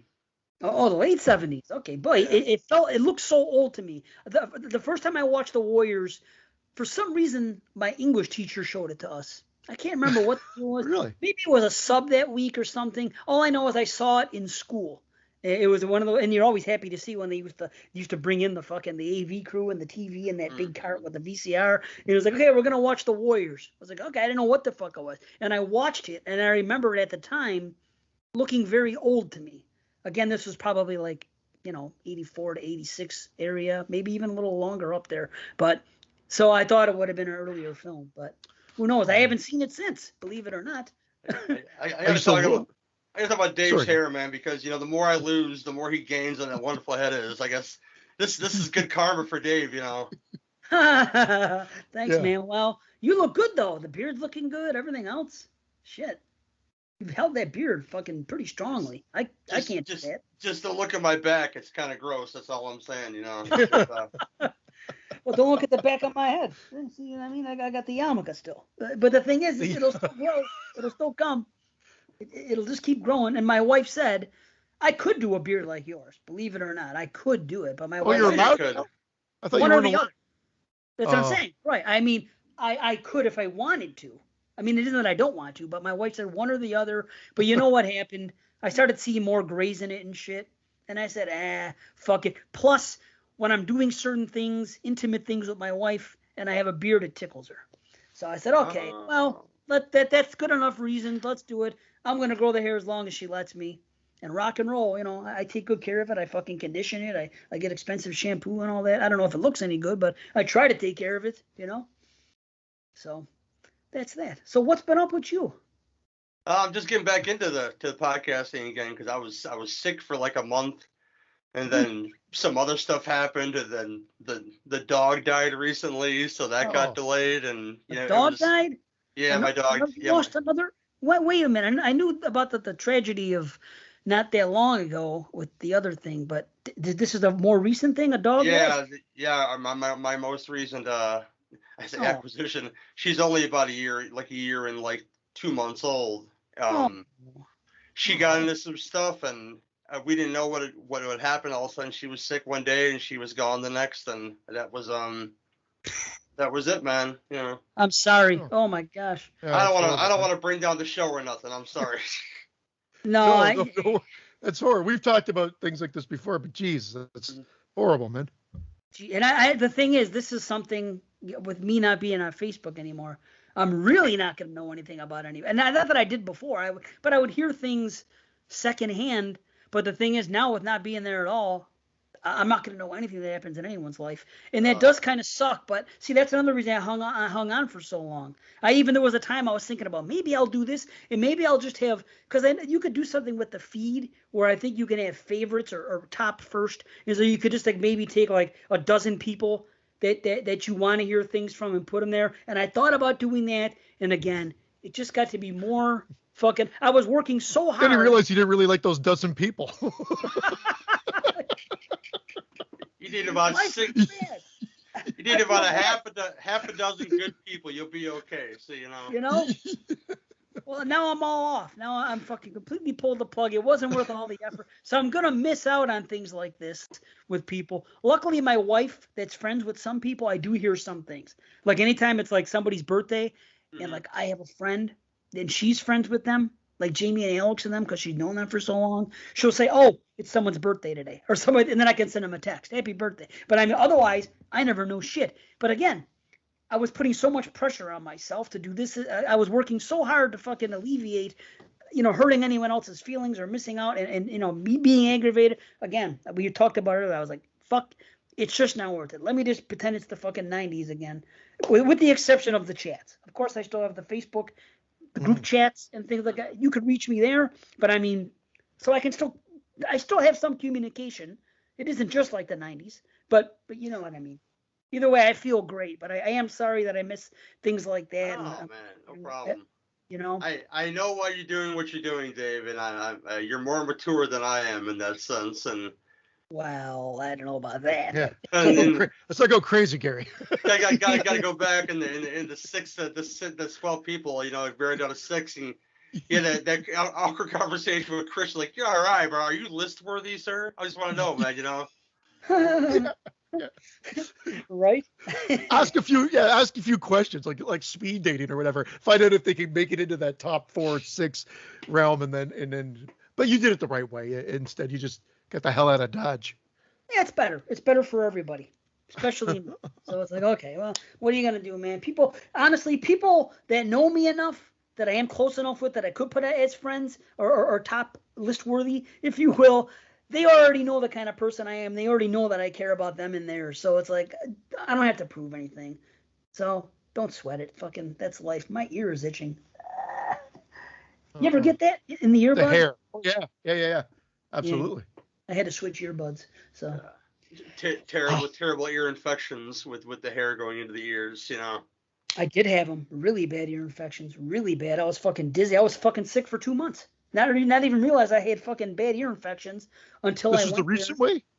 Yeah. Recently? Remember how fucked up I was? Yeah. I didn't realize it was due to ear infections, though. 2 ear infections. One was bad, kind of, and one was really bad.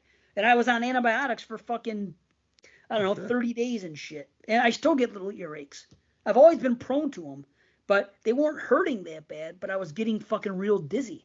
And I was like, what the fuck? I was like, this is it, huh? I thought I was going to have fucking, brain cancer or some shit. But knock on wood, and I'm okay. I did the stuff, but here we are. Do you use Q-tips or C-tips, No. as I mentioned last show? No. Oh wait, maybe we did bring this up because I mentioned C-tips. Maybe this was brought up on the show then, because I stupidly said C-tips. I gave up tips years ago, but not part of me. I'm exaggerating. I gave them about a year ago because I was having issues with my ear. I kept hearing like I kept having, I forgot what the fuck was going on. Something was going on with the ears. Oh, I kept getting like, not whistles, but little things, sound coming off, whistles, other shit like that. And then I went to the doctor and I told her, and she goes, do you use Q-tips? I said, I do. She goes, stop, and I bet it goes away. And sure enough, I did, and it did. So. You haven't had to go to an ENT or anything like that. You haven't been, your doctor's just minimal. Okay, then it shouldn't be. Then hopefully, the antibiotics did their thing and they're done. I had terrible ears as a child, and that scene from Freddy's Dead just messed me up all that much more. And I told Ricky Dean Logan and Robert Englund, man, the Carlos scene, and it made all that much matters worse that his mother looked like my grandmother. So him jamming that Q-tip in his ear, no. Ooh. That scene in the movie. My ears were bad when I was a kid, and that just messed me up all that much more, Did you have to have I've heard I never had this experience, but did you have to have tubes put in your ear numerous times? Okay. Yeah. Someone I worked with said that she always had that growing up. It was always just constant. So that sucks. Tubes. It's not as bad as having that fucking face brace thing, but it does suck, especially as a kid. What was it, the old retainers, like the one that would go around? They go all the way around. You know what I'm talking about? The metal, those poor kids. Because, people fuck with you like that, and they probably tease kids that had tubes in their ears too. But I think if I had to choose, I think I would take the. You can't see the tubes. They're like implanted in your ear. It's like outpatient surgery now. It's not even a big deal. Okay. Yeah, it's not like they come with these two tubes. Yeah. No, but they used to. I remember in the 80s, I used to see like these things. They almost look like hearing aids. There was like a clip and like a little plastic tube came out, a small. Oh, They're- that was the hearing aid. That's the BTE, the behind the ear part, and the tube would go into the ear, and that's what would provide the sound. Oh. Yeah, they are that big back in the day. They're not so big now, though. Mhm. Yeah, like fitting your earlobe now and less embarrassing, if you will. For Yeah. sure. Yeah. Yeah, and they got Invisalign now, which is what Francesca really wants. She doesn't want her to be a regular, brace face like I had when I was her age. She wants to get the. It's amazing. It's not that much more money either, by comparison. But it's cool that they have that shit because that's fucking that's embarrassing when you're a kid, and you're a teenager and shit. Like it's hard enough, and then fucking you add something like that to the equation. Yeah, fuck you. So.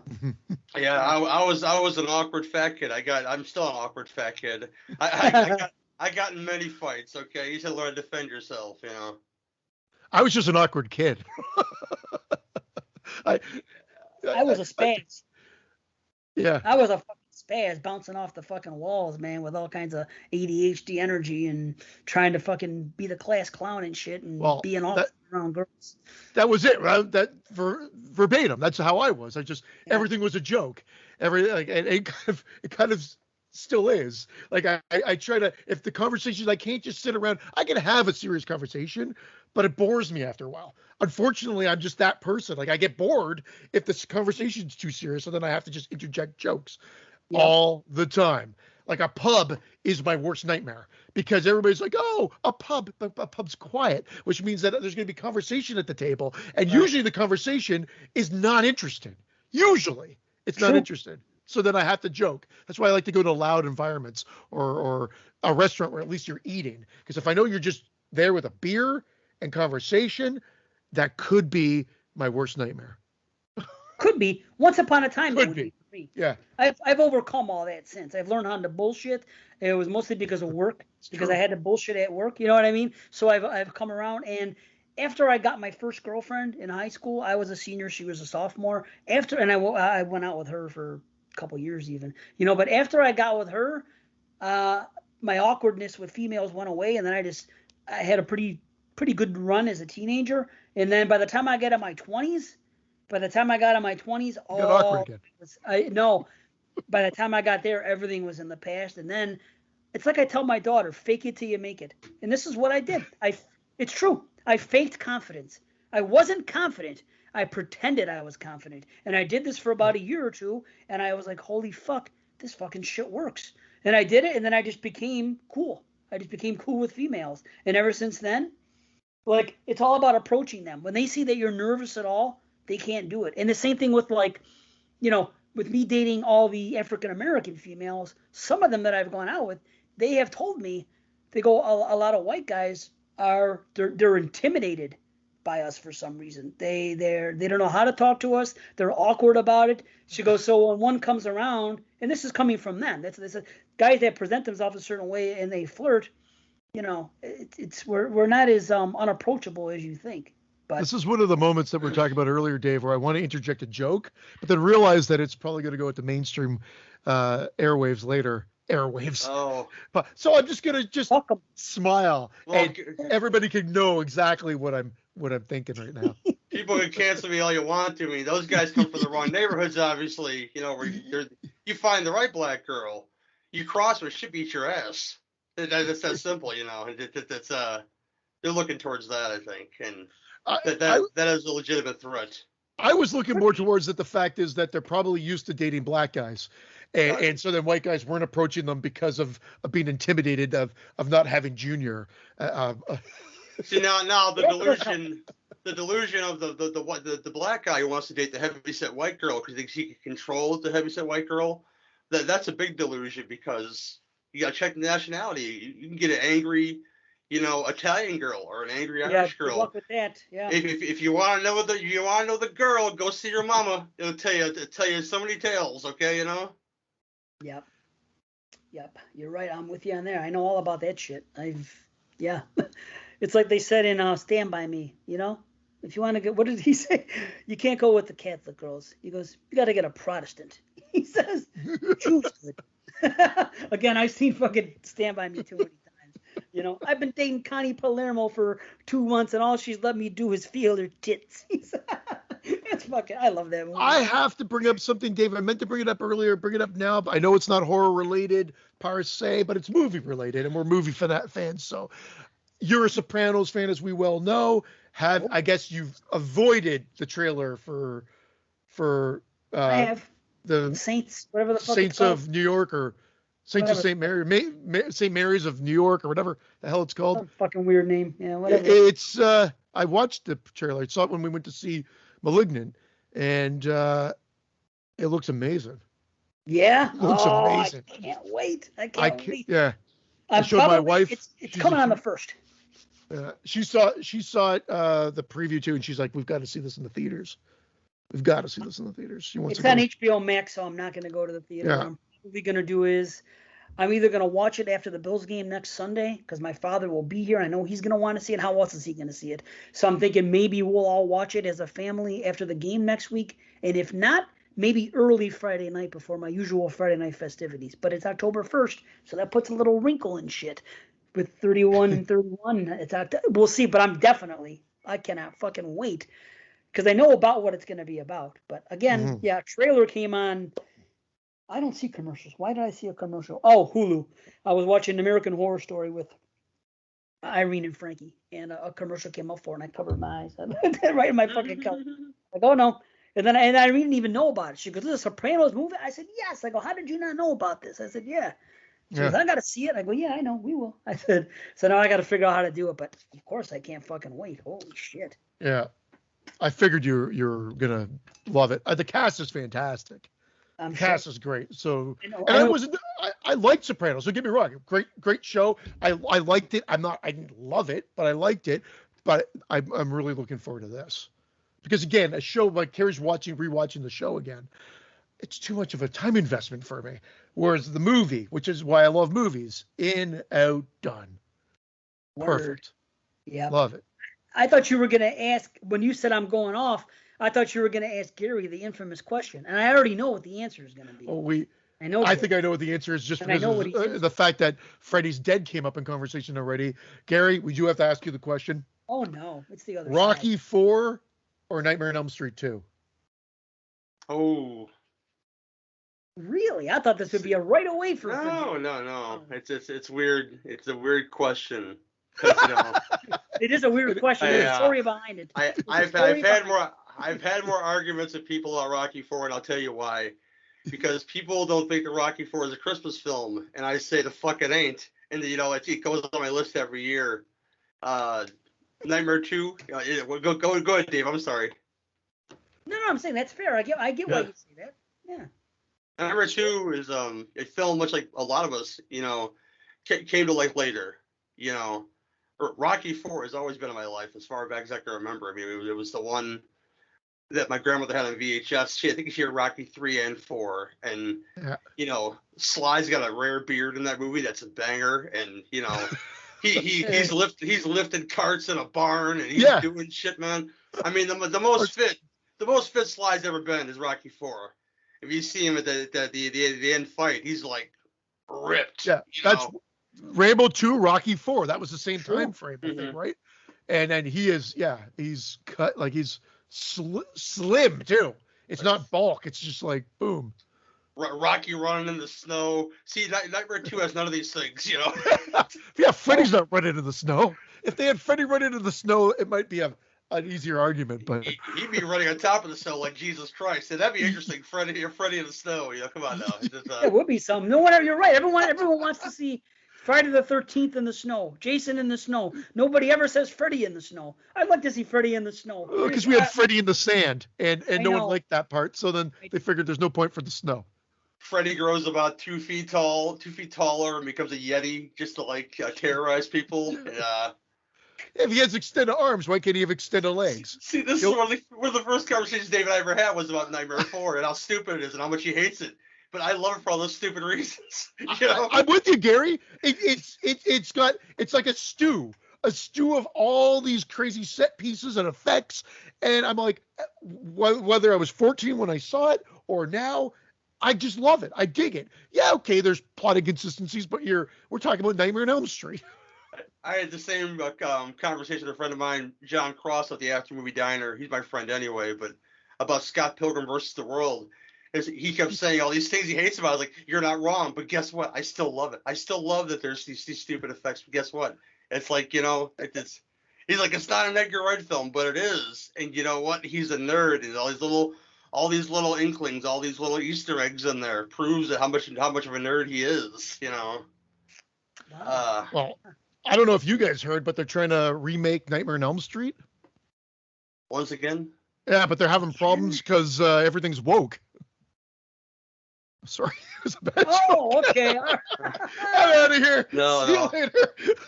It was believable though to me. I was like, wait a minute, what are they going to say? Because he was a pedophile, they can't do it now? Or this, We My made a mind was- pledge. We made a pledge to write better jokes on the show. I try to write a joke. No. It didn't go over my head. It's just, You guys just believe that there's actually a remake coming. I'm Well, sure there Brandon's is. Not here. We're trying to do it in lieu of Brandon not being here. We're trying to crack a Brandon joke because now it's like, again, and we never like to do this. We explained why at the beginning of the show. It's monthly obligations. Usually, I'm so against. Me personally, I am so against, fucking passionately against listening to a podcast that I waited a long time to listen to. Yeah. And then there's usually 3 hosts and one of the hosts isn't there and they go on without them. I get so fucking mad. I'm like, to me, it's more important. It's not as important to get that show out that week as it is, to put out the regular people. Now we're different. People are paying for the show. It's different. We have obligations. That's the only reason why. But that shit pisses me off. You know what? It would be like Three's Company. Like if you're watching Three's Company and then they have an episode and Jack Tripper's not there. You know what I mean? Who the fuck? And instead of having Jack Tripper, they bring in fucking Larry or something. Larry can come in and check up on him. Hey, Jack sent me over to check on you guys. You know what I mean? So it usually bothers me. But here we are. Well, we've got 3.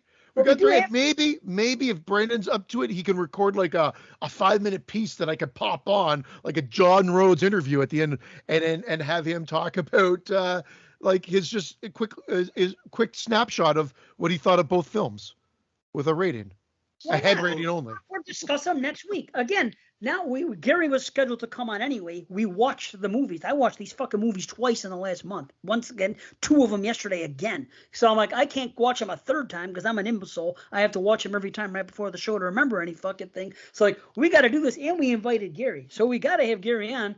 And it's like, what are we gonna do? Tell Gary to come back next week, and then we're supposed to do this show next week, and. And I don't mind. And again, I don't want to cut you off, but I just did. I apologize. But I'm looking at the time, and we want to make sure that we keep on time based on obligations as well. So we probably want to jump into it. But we don't have B, who usually introduces the movies. Oh, wow. This is going to be a problem. Happy I guess. Which one do you want to start with? I guess I'll have to take B's spot, which is bringing a tear to my eye. I don't. Oh, we forgot to say about why we're doing this too. I got to put this in because this You do that. Yeah. When John Cohorn suggested the one we did last time, this is so weird, the Blind Dead series, that was one that he chose. Then he wanted us to do another trilogy, and it's something we don't do anymore. But there was a spot open there, and he picked 3 movies off the top 100 of the decade. And the 3 movies he picked were Kill List, Incident in a Ghostland, and We Are Still Here. So we decided that we could kill 2 birds with 1 stone, and on our quote regular series, our regular episodes, which is the one where we do 2 movies, we can fit one of each on the next 3 regular shows, and then we can still have our other big shows for the 5s. So it's like, so this time we're having a French themed show. So since he chose Incident in a Ghostland, we decided to pair it up with another French movie, which is Revenge. So there you are, John. That's why we're doing this. We don't know. Kill List, I think, is a UK film. So we're going to maybe team it up with another something like that, maybe. And then Incident and We Are Still Here, I think it's just American. So we'll do whatever we want. Just American. Just a regular old American film. Not even filmed in Canada. Nothing. Here we go. So I forgot. That's perfect segue in. And in typical beef fashion, we'll probably go in order of release. Yeah, do it. Go ahead. I Whatever. don't know why it's beef fashion, but it's our fashion, I guess. So we'll start with revenge. So here's what the B says: never take your mistress on an annual guy's getaway, especially one devoted to hunting. A violent lesson for 3 wealthy married men. And it's directed by, I believe I'm saying her name correctly, Coralie Farget or Fargit. You're the French guy. You should know how the. Why am I? Everybody, I'm Canadian. I'm not French Canadian. But you're the French guy. You're the guy that's into France and French. Yeah, You know what I mean? I'm in the French. Yeah. Coralie Farget. I'm gonna say Farget. Farget. And that does sound a little bit more French. Who hasn't done anything since? And I can't Wow. understand why. I know she wrote and directed this fucking movie, which I think is very well written and directed, and hasn't done anything since 2017. And I'm really surprised at that. I don't know. I wish I knew what happened to her. But I know Gary's recently watched this because of Summer Series. Both of these movies, if I'm not mistaken, correct? Yep. So That's correct. 2 birds, 1 stone, man. It works out. I'm like, yeah, Gary has seen these movies. This works. Of course, I had to watch them again because I'm a fucking, like I said, I can't remember shit. So I got to watch it. But real quick, this movie was number 65 on the top 100 of the decade from when we did our show. Voted in as number 65. For me, it was my number 29. So I quite fancy it. I quite fancied it then, and I still do now. But you know. And I liked it. I don't think it's fantastic, but my enjoyment level even went up more so this time.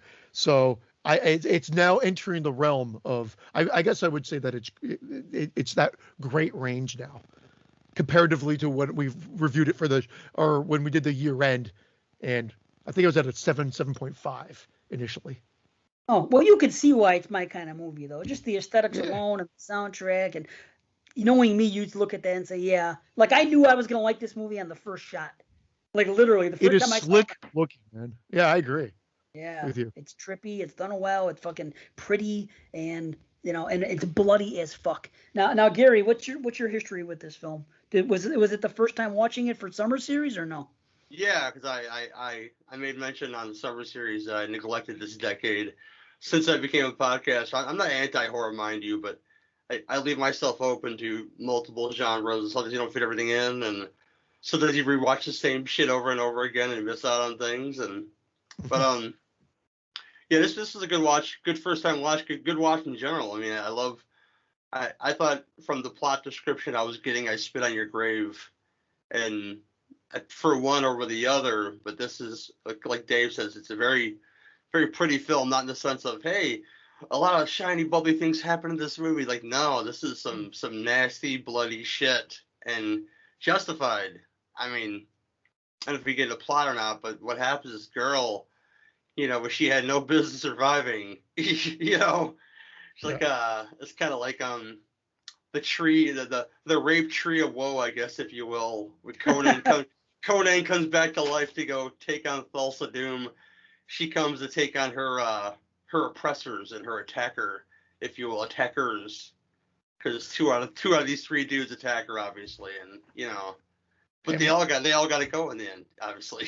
Well, and the other one is the one that just turned his back and shut the door and and whatever. Now we're going to spoil as we usually do. Everybody, there's not going to be a separate thing. It's just this is an older film, so we're just going to get into it. Great acting from everybody. Tense moments. What I want to say, Dave, though, is I'm going to jump right to, I believe, and I might have this wrong, your theory is it becomes supernatural. I'll tell you what. I thought about something, because the first time I saw this movie, when that scene happened with her falling and being impaled, and as far as it went, as far as she fell, and when that happened, and then when she came back, I remember getting on our page and say, I sure as fuck hope they explain this, because if not, this is really going to hurt this movie for me. And somebody came on and said they don't explain it. And the first time I watched it, and I was let down because I was so into it. I loved everything about it going into everything into that scene that happened. I was like, motherfuck. Well, now, because I've watched it twice in the last 2 weeks, I just watched this movie for fun freaking last week with my friends. It's just one of the more recent ones I wanted to show them. So I was like, oh, I got to watch it again because that was before we decided. So I have a theory now, and it has to do with those ants because they show the ants earlier in the film, and there's some things they do in this movie that I'm noticing now because I've seen it so many times, but more so the last two where I'm picking up on stuff. They show the ants earlier with she bites into the apple the night before, and then the next morning after everything is taken place, you see the apple half, with a bite in it. Starting to be decayed. Starting to be decayed. They allude to the apple intentionally earlier. They show the guy spinning it, and it goes into that psychedelic noise, and it goes to a different scene. Then we see ants crawling on it the next day. Then later on, there's more with the ants. When she falls on the thing, her blood is dripping off slowly.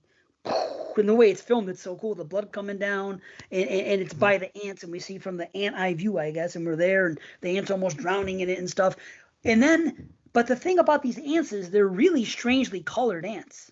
Like, I'm sure they exist. I'm not saying that it's, but it's not the type of ant I'm accustomed to seeing. But then I noticed when she's hanging and the thing's sticking out of her that there's fucking ants all over that stick and going in and out of her kind of this and that. So I believe that there's something going on with those ants, and there's something going on with nature.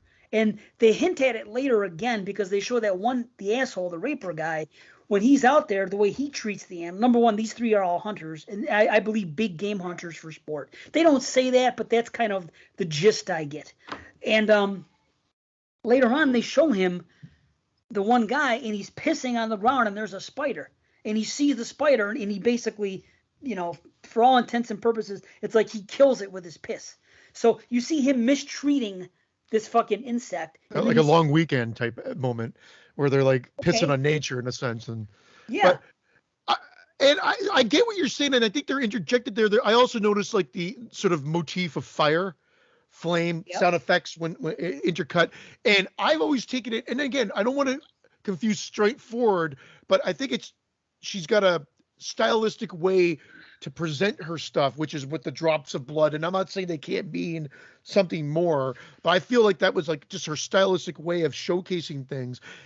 I feel like she just survived, but she's reborn again with this sort of, with the phoenix from the fire type motif of being reborn into this thing. Because at the end of the day, she does that whole process, which is a process where she quite literally burns this winged bird onto her, cauterizing the wound, sealing the wound, albeit the front of the wound. She doesn't ever do that to her back, but that's okay. That's okay. We won't get into that part. But now, so she physically has this bird on her now, and she's been reborn, and now she's on her quest for revenge. So I'm just saying that, I'm not saying it's not supernatural, but I feel like she lived, and then it's just, again, a motif, an allegory, if you will, that's quite like, I guess this one's quite literal in the sense that it's branded on her,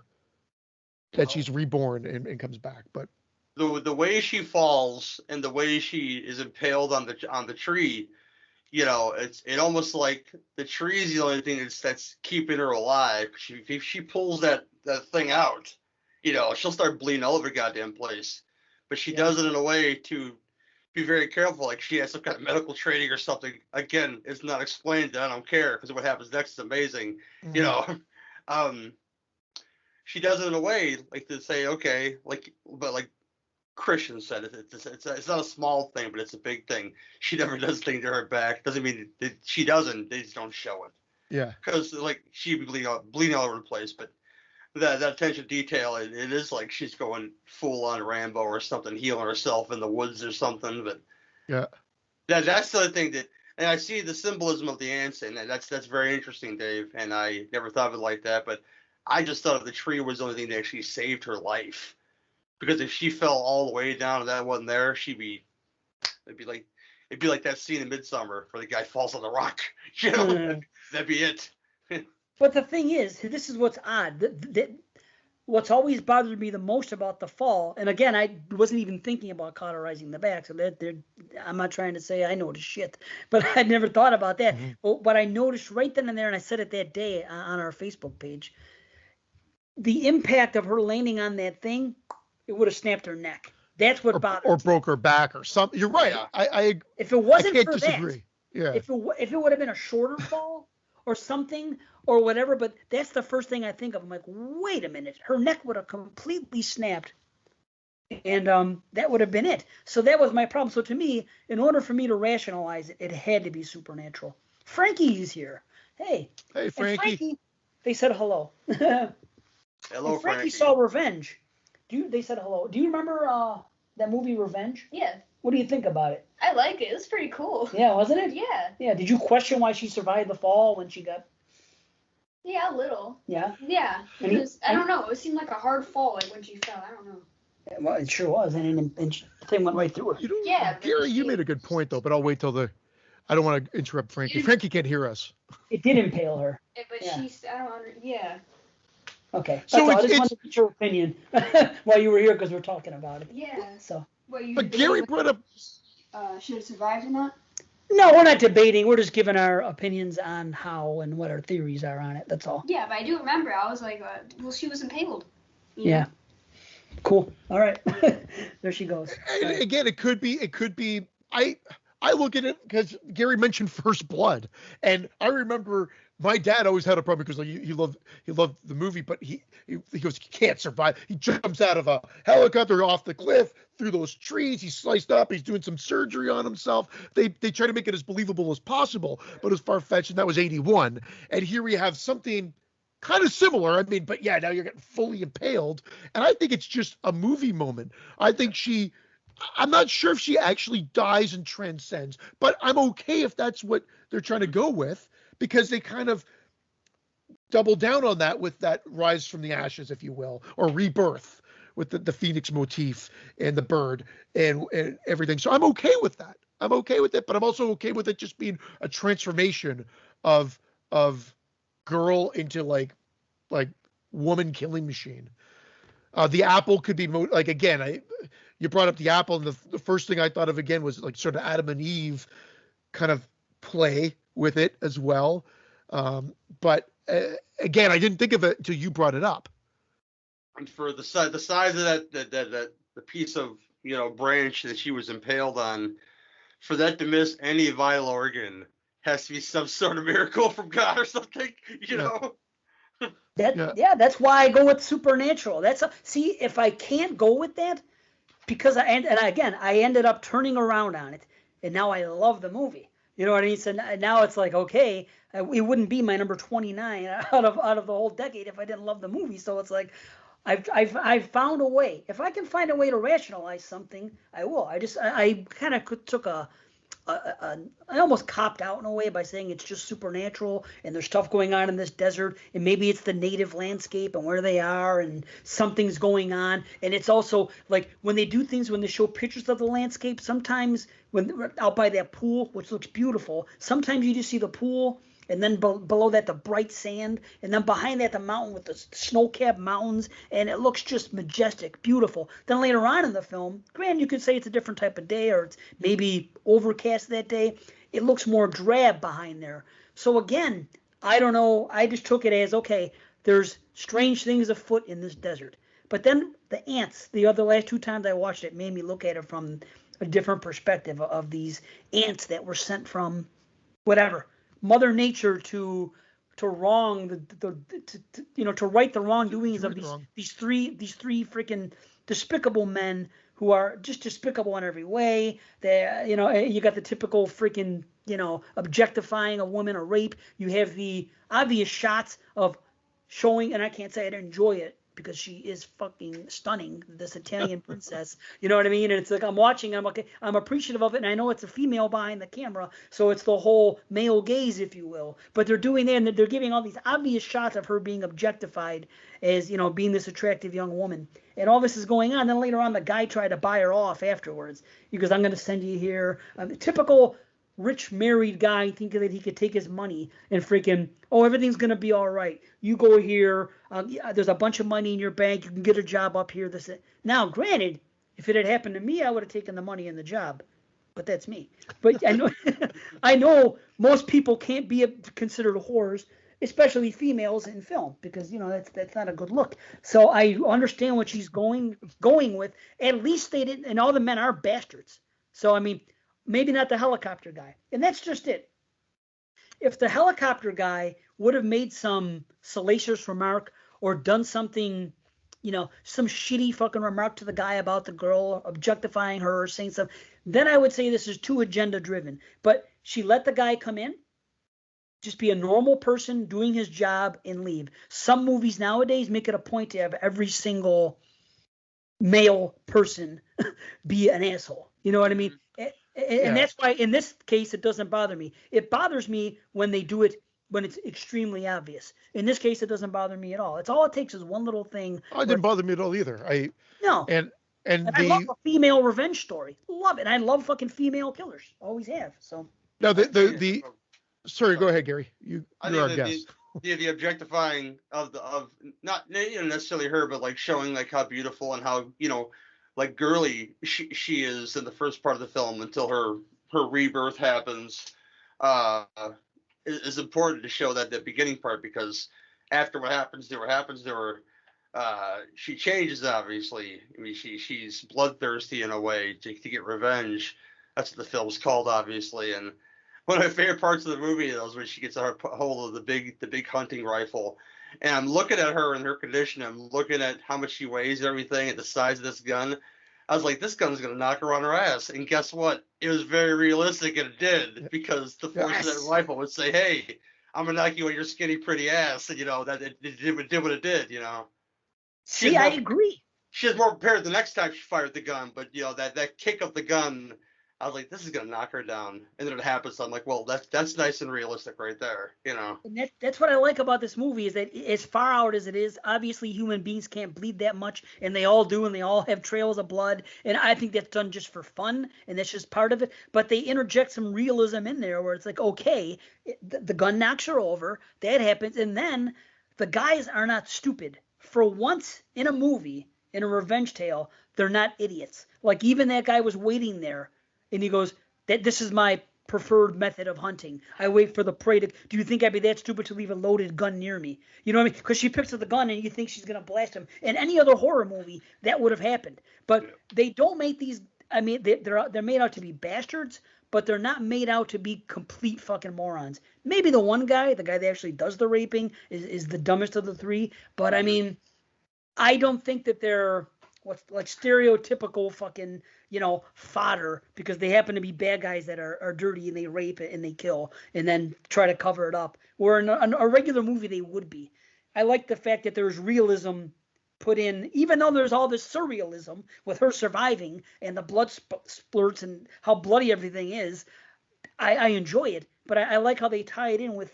There's a lot of duality with so many things in this movie. And again, I'm picking up on this because I've watched it so many times now.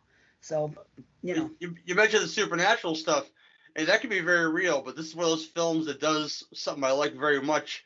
They don't take the time to over-explain everything, because Right. people need everything. Not everybody. I mean, we're different, and other folks are different, but your normie out there would say, well, why is it this way? Why is it that way? I say, just watch the fucking movie. You don't got to know everything. Just play it out in your brain. What you think it could be. Like we're doing right now. What it could be. Right. Well, this is what it always is. Like, I like the way they presented it without having some mystical spirits. And I apologize because I had to fix some text there if you thought I was not paying attention to you, but I was listening. I just had to deal with something with my daughter. But ultimately, they don't do the supernatural aspect or have like some like spiritualistic, like I don't know, like smoke or spirits or weird lighting in that case. Even though it's stylized, they keep it very much. She wakes up from this situation, and it's very much like the argument. And again, I'll make a parallel to Friday the 13th. The argument of Jason popping out of the lake, or just Jason. The just having it happen, you're okay with. by over-explaining it. And what all these fan films or anything else try to do is they over-explain or try to get to the supernatural aspects, which I don't give a shit about.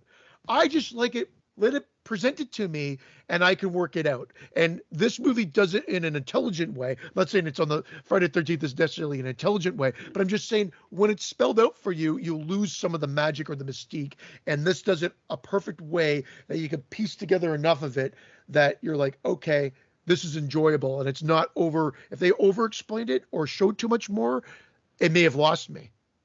It's like You're Next. One of my favorite slashers of that time over probably those last 5 or 6 years in that area, But they make that cardinal the one mistake that we make. 'Cause I love about everything else about it is that, oh, by the way, she's in the survivalist or something, or they were talking about. I was like, I didn't need that. I just need to see this woman, where they're back against the wall, and what is she doing with the stuff around her, and I didn't need that little detail is annoying, but it doesn't take me out of the movie. It's just annoying, Yeah, it's just a frustration.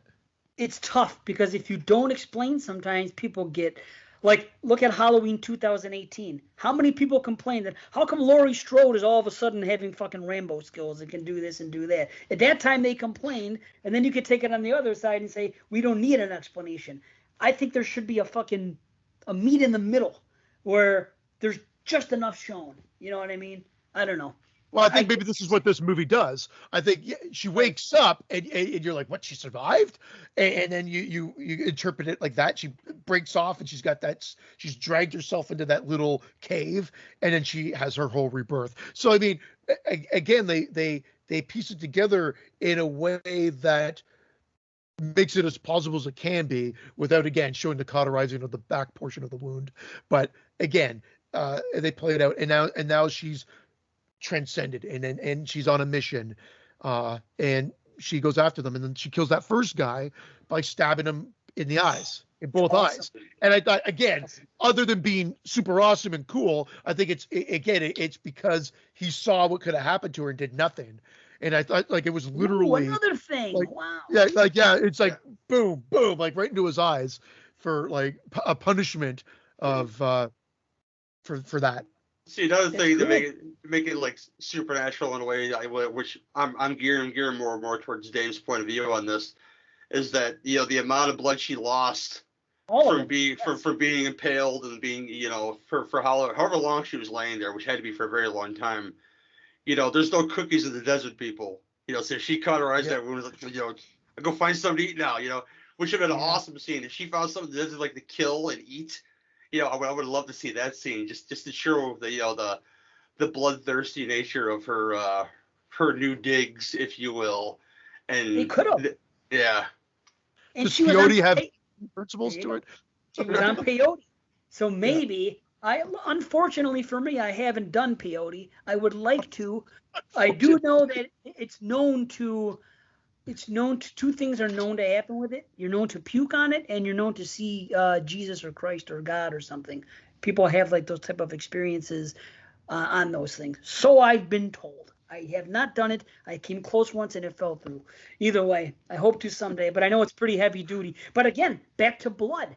The guy at the beginning of it was telling the story about the guy that ate a whole bunch of peyote and freaking chopped his leg off. And then he said, and I think this ties in this world, people bleed like motherfuckers because he said there wasn't an ounce of blood left in him just from chopping his leg off. So I tie that into what happens maybe in this world that they're placed in. Everybody loses a ton of blood before they die because he said there was none left.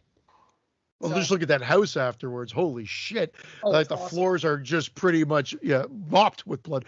But like her kill, like when she kills the guy that actually raped her, like physically raped her, when he steps on that piece of glass and then fishes it out, and the amount of joy on his face that he actually fished out the piece of glass, it's such a cringe-inducing scene not in this new wave of cringe of like not just like you cannot watch, like you're just like, oh god, don't think I could bear watching this anymore.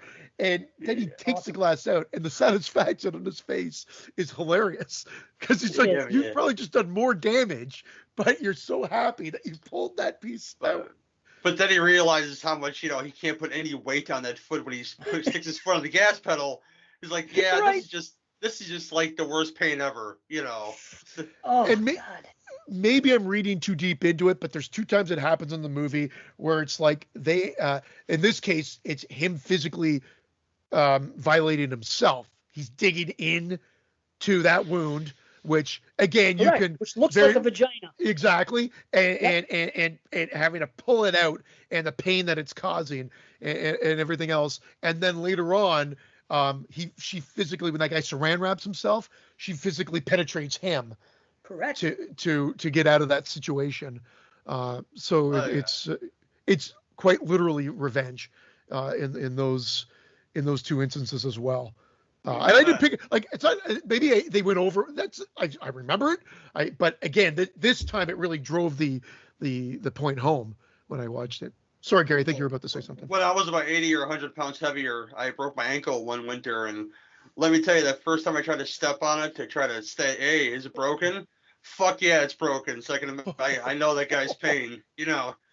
That feeling of just laying down. Oh, You man. feel like the Clydesdale. Just shoot me in the head, man. Oh, that's horrible. Oh. His acting is fantastic there. And like you said, Gary, when she fires the gun and she literally it kicks her back because the gun's bigger than her pretty much. But then she hits him and everything. That whole sequence is just fantastic. Then they get that Kill Bill moment when she's on the bike. Yeah. Oh no, is it him on the bike at this point? Yep, he's on the bike. He's on the bike, yeah. Driving and then, back. and then driving back to. It is like a Kill Bill, though. I thought the So same. he's thinking. I think at this point he's thinking that like Got hightail it out. his buddies have been killed. I love how he rationalizes everything, and he already knows the story he's going to tell. It happens twice, like that you could just see. No, he. It's unfortunate. It was an unfortunate accident he had in the woods for such a seasoned hunter or whatever. And in their setting, where they're at, that would be a really easy sell to sell somebody. Well, you know what? We were doing this, and he tripped on a piece of tree that was sticking out of the ground, and he fell down to his death, and that would be it. It's we didn't tell anything else about it. Yeah. Just like throwing the girl off the cliff, they'll never find the body ever. Yeah. They go back to it 3 days later, it'll still be there, and they're like, okay, now we do something with this body now, But she did something with herself, obviously, so she got it going on there. Indeed. I wonder if it would have been interesting. I guess they have to show that rebirth, her waking up moment. But what if that was out and it was just them coming back to check on the body, which they show later, and they come over the cliff and it's gone? What if that was the reveal that she was gone? And then you see her pulling herself in. Are you missing anything? Because she's still having a rebirth within the cave. Do you need the physical wake up moment? Well, I don't know the director, but like David said with the ants, could it be some sort of symbolism there, around the wound? Maybe they gave her some kind of awakening. It's a spiritual sense. Again, it's not explained to us, and I love it. So it's maybe those ants from Jason X that Could come up be. and just. But it's a movie for gorehounds, though, man. The fucking so there's just more gore to show, and they don't shy. And it looks so real. Like the thing with the foot looks great when she's doing that surgery on herself later. When she pulls it out and they show the slow slices of her. It's almost like cutting into meat. I mean, it is. Oh, true. she is. Yeah. She's cutting around it. It looks so fucking good. I don't know. I should have looked it up. I don't know who did the makeup effects, but damn, they did great. All of it. Amazing. Yeah. Amazing Top-notch. effects. Which brings us to the last thing, the hunting, the whole cat and mouse within the house, which is great, and him bleeding out, tipping her off. I love that. I love when blood or piss or something tips off a would-be assailant or victim. Like there's a hunt happening and a wound bleeding out actually gives them away. Fantastic. I love that. And then the gunplay. I actually forwarded the guys a screenshot last night. I'll put it in the chat. It'll pop up here. It's so random. one regular shot for no reason whatsoever that is intercut into the whole thing, and it's I loaded saw up, and that. it will pop up, is on the wrong side. So his Unlocked. wound, Yep. his wound is there on one side, and in every shot you see it there on one side, and for some stupid reason, there's one shot that they intercut that the wound's on the opposite side, or in the middle. It's just so weird, because I'm sure they could have edited around it. I don't get that, because do you think they took the time to do it on the other side? That doesn't make sense. My only thought is this: as I'm watching it, I'm hoping that we're going to see a mirror on the wall, and we're seeing a mirror image, but that doesn't happen. The only thing I can think of is that something happened when they were filming it. It's just an editing error where I don't know again how the Because lens it's such looks a in quick the camera. shot. Or whatever. Yeah, because I don't know. why would they sit down for one day to do the exact same fucking wound and spend all the time to put makeup effects on it on the wrong side just for one shot? It has to It's be weird. maybe the lens was backwards. Again, I don't know how these things work. They It may have has flipped the to be shot. They may have flipped the shot to keep somehow. consistency of where he's in the hall, but I don't know. And thinking nobody would have Are noticed. you putting your hand up to talk, or are you No, stretching? I I thought you was like, I record inside of a closet, so I'm hanging on the bar, stretching my arms out because I go, Gary, before just this- talk. You remind me of that monkey in that movie, the chimpanzee, Every Which Way But Loose. That's what he reminded me of when he was doing it. Yeah, because I just came from work, so my arms are bothering me at this moment. Okay. These are old man problems, not exploding heads problems. Sorry, man. That's okay. No. I was just hoping you weren't trying to be polite and putting it like, I think I've got an answer. I think I got an answer, Christian. I don't know if you can see it in the chat. If it didn't pop up on your screen, if you click that chat pane, okay. So it's just a weird. I think like there is times where we've seen this before. It's happened with Jason's eye 1,000 times in the movies. It seems I'm exaggerating, not that many, but where the eye wound would be maybe on the wrong side, or you'll see a picture in Fangoria or in a magazine, and then suddenly it's in the wrong spot. Oh, there, just popped up now on my screen. Maybe the film was backwards. Is there a way to take the film? You know? I just love this guy has like a big ass roll of saran wrap because I don't know if you know this or not, but like maybe it could be a vanity thing because I know some guys that are a little bit pudgy will wrap themselves in saran wrap to make themselves look slim. So this guy, he is an awful vain guy. Yeah, exactly, right? He is an awful vain guy, so I'd imagine he would have a lot of that on hand to make himself look prettier, and I guess in his very slimming motorcycle jacket. Who knows? And the fact that he's naked for the end, I guess, is another one level up of him being violated, exposed, and whatever, because he's butt naked for the whole end chase. And this movie has an end chase, which a lot of films don't have. They're usually it's a quick in, out, done, and there's a little bit of cat and mouse there within the house, which is great. Well, that's a big part of the isolation. You know, they're isolated where they are. So I wouldn't want to do that. I'm even bashful then and go outside to my patio and walk around butt naked if I want to, you know. But it's almost like he's doing it because he thinks he's won something, and all of a sudden there she is, say, motherfucker, you know. Kind of like his rebirth, like, yeah, all my sins are washed away. He's like, the fuck they are, man, you know. True. Yeah. Good point. And then she just destroys him. So. Yep. Well, I got another faux pas. I got not another. Easily, though. I'm sorry. Yeah, go ahead. I got another big error. It's fucking, and my friends noticed it last week when I watched it with them, and I never picked up on it. Now I'll never unsee it. Do you remember that part when the guy, what's the boyfriend's name? Richard, or is the other guy Richard? There's Demi, the guy that washes up. There's Richard, and there's what the fuck's their name? I always forget the names, Dave, unless I have the IMDb right in front of me. Somebody's name is it Richard, the boyfriend? I forgot which one. Yeah, I'm guessing. Well, the other guy is in his car, right? And the boyfriend walks up and he throws a fucking dead pig on the windshield and wakes him up, startles him, right? Well, that pig disappears for no reason at all and never shows up again. The next scene, the guy gets out. He goes over to the water. And he's over there, and sees the guy come up, and the other guy, the boyfriend, is somewhere else. Then when the guy comes back into the car, you see blood like on the windshield, but the pig is no longer there. and then you do not see that pig again. I had to rewind it. I go, maybe the guy put it on his bike. Maybe there was a moment, or maybe it's going to come up later in the car. The pig just disappears. It's the case of the disappearing pig. There's two things. It either slipped off and they never thought about it again, or there was a scene wasn't that there. they cut out. That he probably just drags it off and throws it. Maybe they just thought we don't need that scene and just didn't. Because to be honest, I remember it being thrown, but I don't remember it disappearing for good because they must have thought it was okay to. Yeah, sometimes that happens in it, but.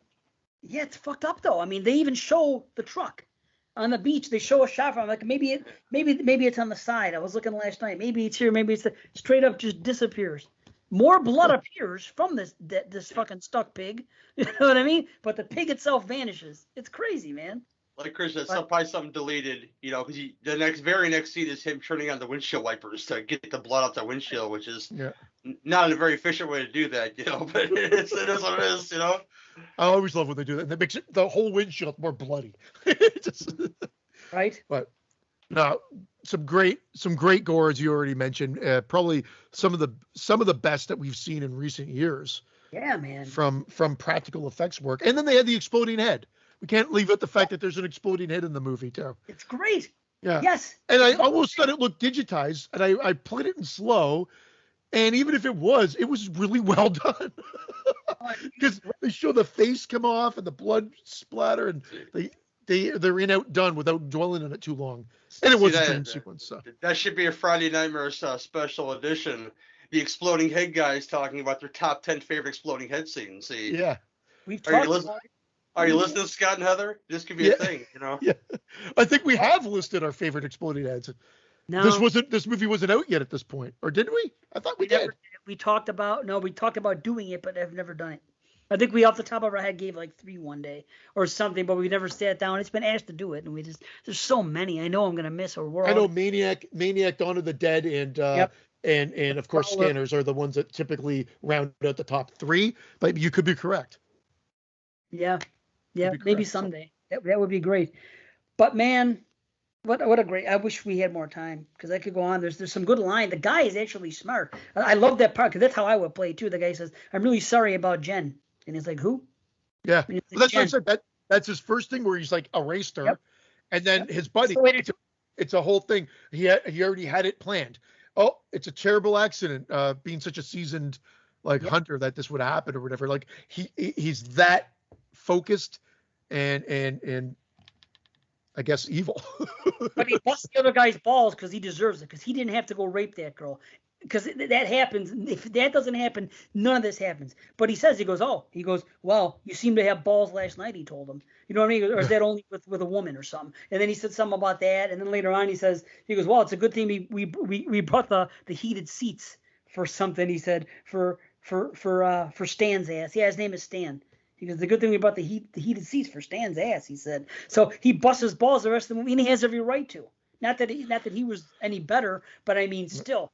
And, I always complain about this when someone gives a line in a movie when they could have just said something else. When the guy was coming on to her and saying all this other shit before he rapes her, and he goes, and her excuse is that she's unattracted to him because he's too small. Why not just say, I can't hook up with you because I'm seeing your friend and I don't play like that. Yeah. No, I've got my boyfriend. I know, but I guess it was just I guess they wanted another catalyst, but you didn't need one because the guy was a fucking creep. But I will say, I'll add one other thing. If a guy did direct this, it would have been more I spit on your grave ask, and I think that rape would have been definitely visualized on screen. Well, I'm not saying it needed to be, but it definitely would have been. And that's the difference between probably a male and female director. I mean, even then, I could stand by your boys or whatnot, but when they came in, he could tell they've done something shady and that they're kind of hiding out a little bit. But they seem, he leaves them alone with this girl, and he knows what their misogynistic tendencies are. Well, you find out later, because you later doesn't really get heated up until they say, well, I'm going to tell your wife, blah, blah, blah, blah, blah. And then there's obviously some love there because he was going to send her away and say, kind of forget about this. I'll straighten my friend out if you go, where these brutal men are not. So that she had an out, but I don't condone the out, but it was an out till Right. she attacked his ego, and that's the big thing about this film is the ego of these men. Yeah, man. It plays a role, like the heat, like the weather of this film plays a role, and Yeah. everything plays a role in this movie like that. But the egos of these men they got brass balls, son, and anybody ever attacks that, we all know those guys. We all grew up with those guys, Sure. And having money doesn't hurt either, because you got Mhm. money on top of it. And I don't know if they're all married. The description said that they were all married for some reason. but Yeah, well, they it don't was a really very quick one. do Yeah. that. Well, Yeah. he was married for sure because Yes. he perked right up when she said, "I'll call your wife right now," or whatever she Oh, said. yeah. Certainly. Sorry, guys. No, that's what it's Sorry. for. No. Oh, shit. Exactly. Well, I guess, I don't know. Is there anything else to add before we rate? Are we good? I'm good. I think I'm all out. You're the guest, so we always screw this up, and I always interject and screw it up. So this time, Gary, I'll be on the ball, and you get to go first. So How do you guys rate these films again on this program? out of 10. 1 to Out 10. of 10? Yeah. I say it's my 1.5 time watching this film because you watch it and then you have a lot of the films to watch, you forget certain things. It is an 8 out of 10. It was very satisfying, but I'd say as far as the rape revenge film goes, because a lot of them that came out, Your Last House on the Left, you mentioned I Spit on Your Grave. This one has a sense of victory to it without being too gratuitous with the sexual things. So you can show this to your lady, and I think that she'd like it because she really has some hero moments in this movie, and so does the other women in those movies. But it's not as you don't want to watch that all the time. I mean, I've watched the Spinning Your Grave remakes and the sequels, and there's stuff and they're like, yeah, I never need to watch this ever again. Never. I know. But this is different though. This is much of a champion of the women, of the woman in question, and I think it's better for it. I think it's not exploitation, but it is at the same time. Right on. Agreed. And that's why I let my daughter watch it, by the way. I wouldn't sit down and watch I Spit on Your Grave or Last House on the Left with my daughter. There's certain movies but Revenge, I thought about it and I said, yeah, I mean, yes, it's an obvious thing, but it's not gratuitous. We know what happened. She's old enough to know about rape. She watches American Horror Story. She's actually seen worse on that show if you think about it. So I was like, okay, I'm gonna watch this one with her. That's the only rape revenge I think that I might let her see MFA as well, because that's a really good revenge story too. That's fucking, and it's not that extreme of a rape when it happens, but either way. Let me know when she watches Abel Ferrara's Miss 45. I want to know the review on that one, man. Someday. That one and the Ladies Club from way back when. I remember those ones were offshoots of that whole thing. But I give this an 8. I'm there with Gary. I give it an 8. Great film, and my enjoyment level has gone up on it for sure. And it's a definite recommend. I tell you, well, this is just my kind of movie. You could, if you know my taste in movies, I like all the stuff. They got trippy sequences. The fucking soundtrack by Rob is amazing. I just adore it. I listen to it sometimes. I love it. I'm a gore hound. We have gore in it. I love female killers that come out, especially revenge female killers. It's great. She is beautiful. There's really not much that I can't say that I don't like. It's just my kind of movie. I'm just way into it, and it's a 9 out of 10 for me. I just love it. Great. So, yeah. Awesome. Honestly, after Martyrs, I think it might be my favorite of the French movies. Nice. Yeah, I'm pretty high on it. I think I like it better than Inside, and that probably would have been the second one. That's a good segue into the next movie then, right? Yeah, we're going into another French. Here we go. Yep. I almost feel like I needed Brandon here now. Not that I know Gary's take on it, but Brandon spoiled something in the text. So hold on 1 second. I don't know why this is not popping up as fast as I want it to on my. There we go. All right, perfect. So that will lead right into our second review, which is Incident in the Ghostland, or Ghostland, depending on where you are, because it seems to have gone out with either title. A mother of two who inherits a house is confronted with murderous intruders on the first night in their new home and fights for her daughter's lives. 16 years later, when the daughters reunite at the house, things get really strange. And this is directed by the guy that gave us Martyrs, which Dave was just talking about as well. And this movie blew me away when we watched it in 2018. I'll just start quickly with a little spoiler, and it was my number 2 of the year, next to Hereditary. I love this film, and I've watched this film 4 times now, and it gets me every time. I love it. There's one part that I don't like, one part, and I'll let you guys talk about it a bit, and then I'll get into with that one part that I don't like. What about you, Gary? What's your relationship with this one? Summer series. This is my relationship with this movie. Wow. See? I've seen it around. I see a lot of these Shudder originals pop up, but these are nice and accessible people. They're both on Shudder. For that $5 a month, you guys can go watch both these films. For sure. Going into it though, especially in the beginning part, I got serious Texas Chainsaw Massacre vibes from it. As far as like them. It almost starts the same. They get accosted by somebody on the road almost. They come into this house that they don't inherit the house, Texas Chainsaw, but they have a relationship to the person that owns the house in Texas Chainsaw. And they get attacked by a brute and sliding door and all. But, when I get into the meat and potatoes of the film about the psychological aspects of it, and what goes on, about because they really pull the wool over your eyes, in which I can appreciate this film because they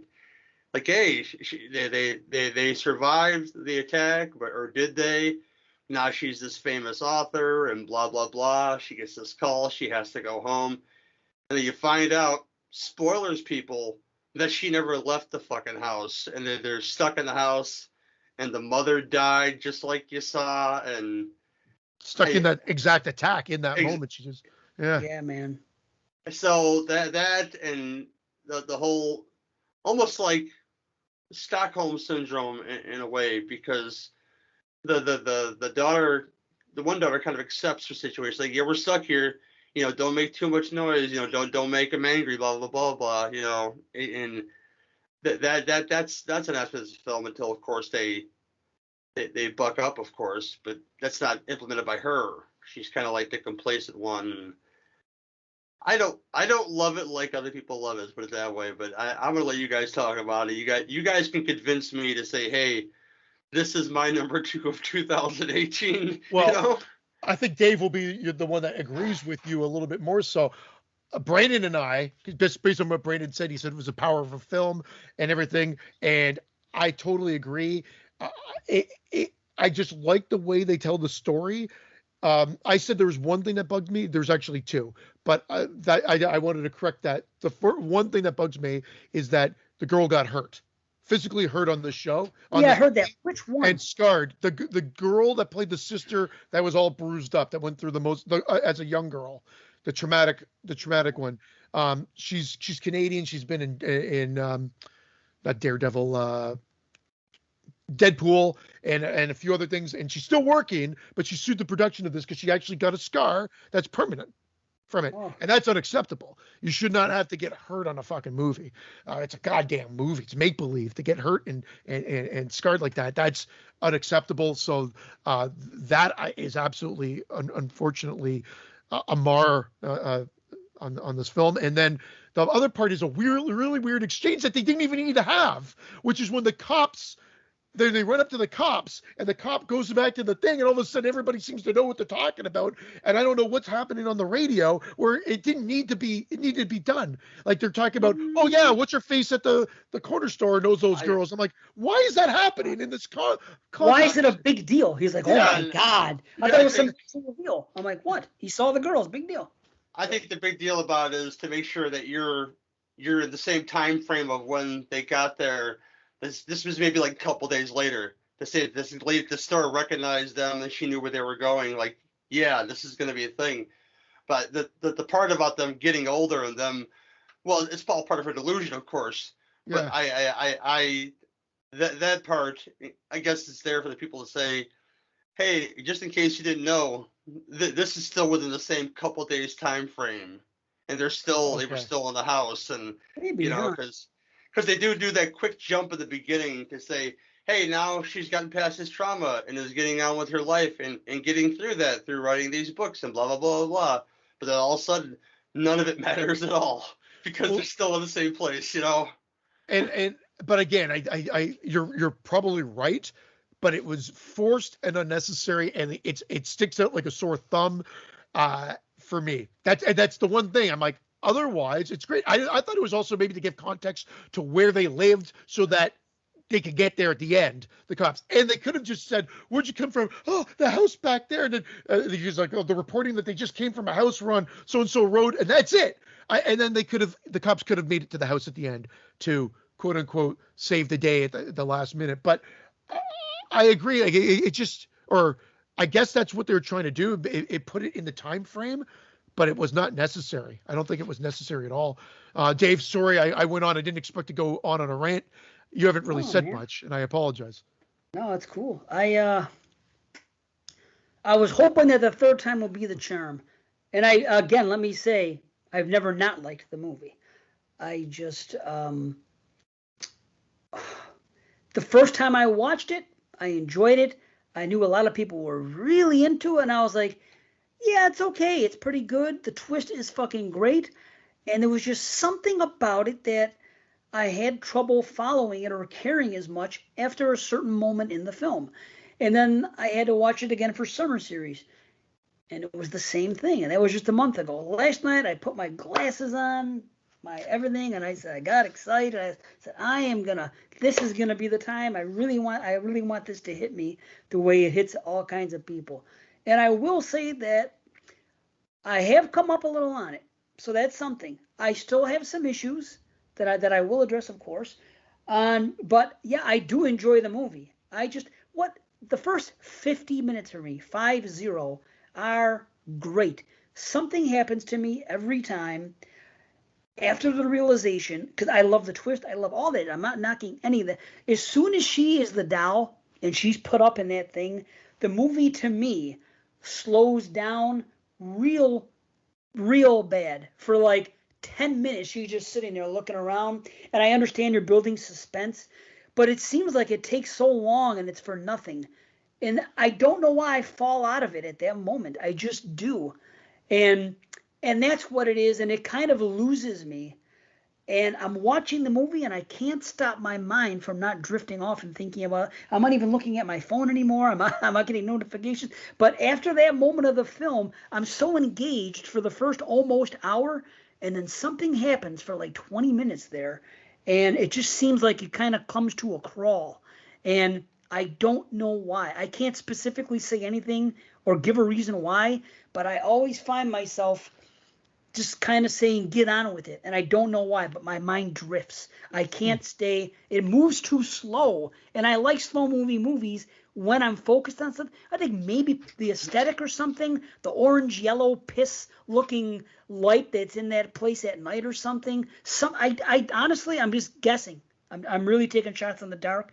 I fall out every time for just a little bit, but I still enjoy the movie. And I understand things now. In the past, I needed a little more explanation as to why at the end she went back again to hang out at that party and talk to Lovecraft. And now I get it. Now I get it all. I still do have a few problems, which keeps it from me being able to put it up too high. But I'm not going to be that guy that's going to sit on the show and do that. But I do enjoy it. It's a good movie. It's a great movie. Honestly, I just don't love it as much as you obviously and some other people. So One of my bitches about this movie is I wish the killers in the house were a little more generic. That sounds like something, not a request people ask too often. But if you're going to go with this whole baby doll thing, he's obsessed with baby dolls and bullshit and not really go anywhere with it. Like, why is he? I'm this guy that says he doesn't need any over explanation. But I could just have like brutes in the house that are there to like hurt them and stuff. And not necessarily be like the Driftwood family in House with Thousand Corpses, but like just to have this brute and his mother and just maybe torture him a little bit or something. You know, I don't need this baby doll thing with like no explanation. Kind of like they turn into like a funhouse situation, which is fun. I'm saying the word situation a lot. Next thing you know, I'll start talking with my hands and stuff. You know, um, but yeah, it's kind of like a minor bitch that I need these faceless, you know, because they're pretty faceless. You never really see his face all that much, and when you do, it's kind of blurry. Her face is kind of distorted. So you see these faceless brutes. What's the point of giving them personality if it's not really doing anything with it? Except I'm going to dress this one up like a doll. Like Dave said, just leave her stand there. The suspense is building, but you know, in the end, they get away twice essentially. So there's yeah, I need my brutes to be more generic and not I'm sorry. No, it's funny because I think this movie got criticized because they were trying to inject something in because the guy was transgender, or one of them, I think is what they're going with, obviously the wig guy and the way he dresses, whatever. That this movie got like sort of attacked for presenting because God forbid you can't have a transgender killer, and it's not like it's not. I don't think he's making a comment on all transgender people. It just happened to be this particular group. That's what it was. But of course, it did get attacked. It's always white males. Scale. All these years, Caucasian males have been the killer, and we're supposed to be the biggest bastards in the fucking world if you ask people that complain about transgenders. So how come the Caucasian male always has to be the bad guy? How about that? Nobody complains about that. It is what it is, and nobody cares. It's just like, okay, I don't care what it is. It could be man, woman, white, black, fucking gay, straight, transgender, or dressed as a fucking grizzly bear. I don't give a fuck. Give me a killer. Which there is a movie like that, Girls Night Out, people, about a grizzly bear hand killer. You know? There's probably a Caucasian man underneath it. There's definitely a white guy under there. Come on, man. Yeah. Or maybe it's Brandon's guy from the Puppet Master movie under there. That's right. Yeah. Cuddly Bear. That's what we'll. Anyway, I think the setup. I like how they give you a bunch of hints, and they do set up the escape. Actually, depending on the poster that I'm using for the art for the episode art, the episode tag thumb that we're doing for this, I use the one that's not the porcelain face that's cracked, which I do like. I've used another one, and right on it says escape, and I love that because even the posters give you a bit of a hint into the movie themes and structure and plot, and they do give enough hints. I kind of wish maybe we saw in the basement, later where they escape, and then you realize that like the husband was a picture, and then the son was like a cartoon image up there. I don't think they show you that. I could be wrong, but I've watched it 4 times now, so I don't think I'm wrong that they don't show it to you till the reveal. I don't think you see those images even in the background beforehand. And I thought maybe if they were kind of there without focusing on them, that it would have been a nice little extra that we saw them ahead of time. But I guess at that particular point in time, it's not needed. And then later it's used as the revelation. So I'm okay with it. I just would have liked, maybe that would have been a nice little Easter egg. See, I thought all that was really cool with the reveal and when they showed why her child Harlequin looked the way he did and everything else, and the husband, and then later on when she comes out of the woman who was the host of that show that she was being interviewed on, I thought all that was really cool. It was clever. There were a lot of clever things that I noticed the last 2 times I watched after knowing the reveal. So that's why I give the movie props, the help me signs and everything else, and some of the things that were said, and even the line that the mother says to her. She says to her, "You have to run away."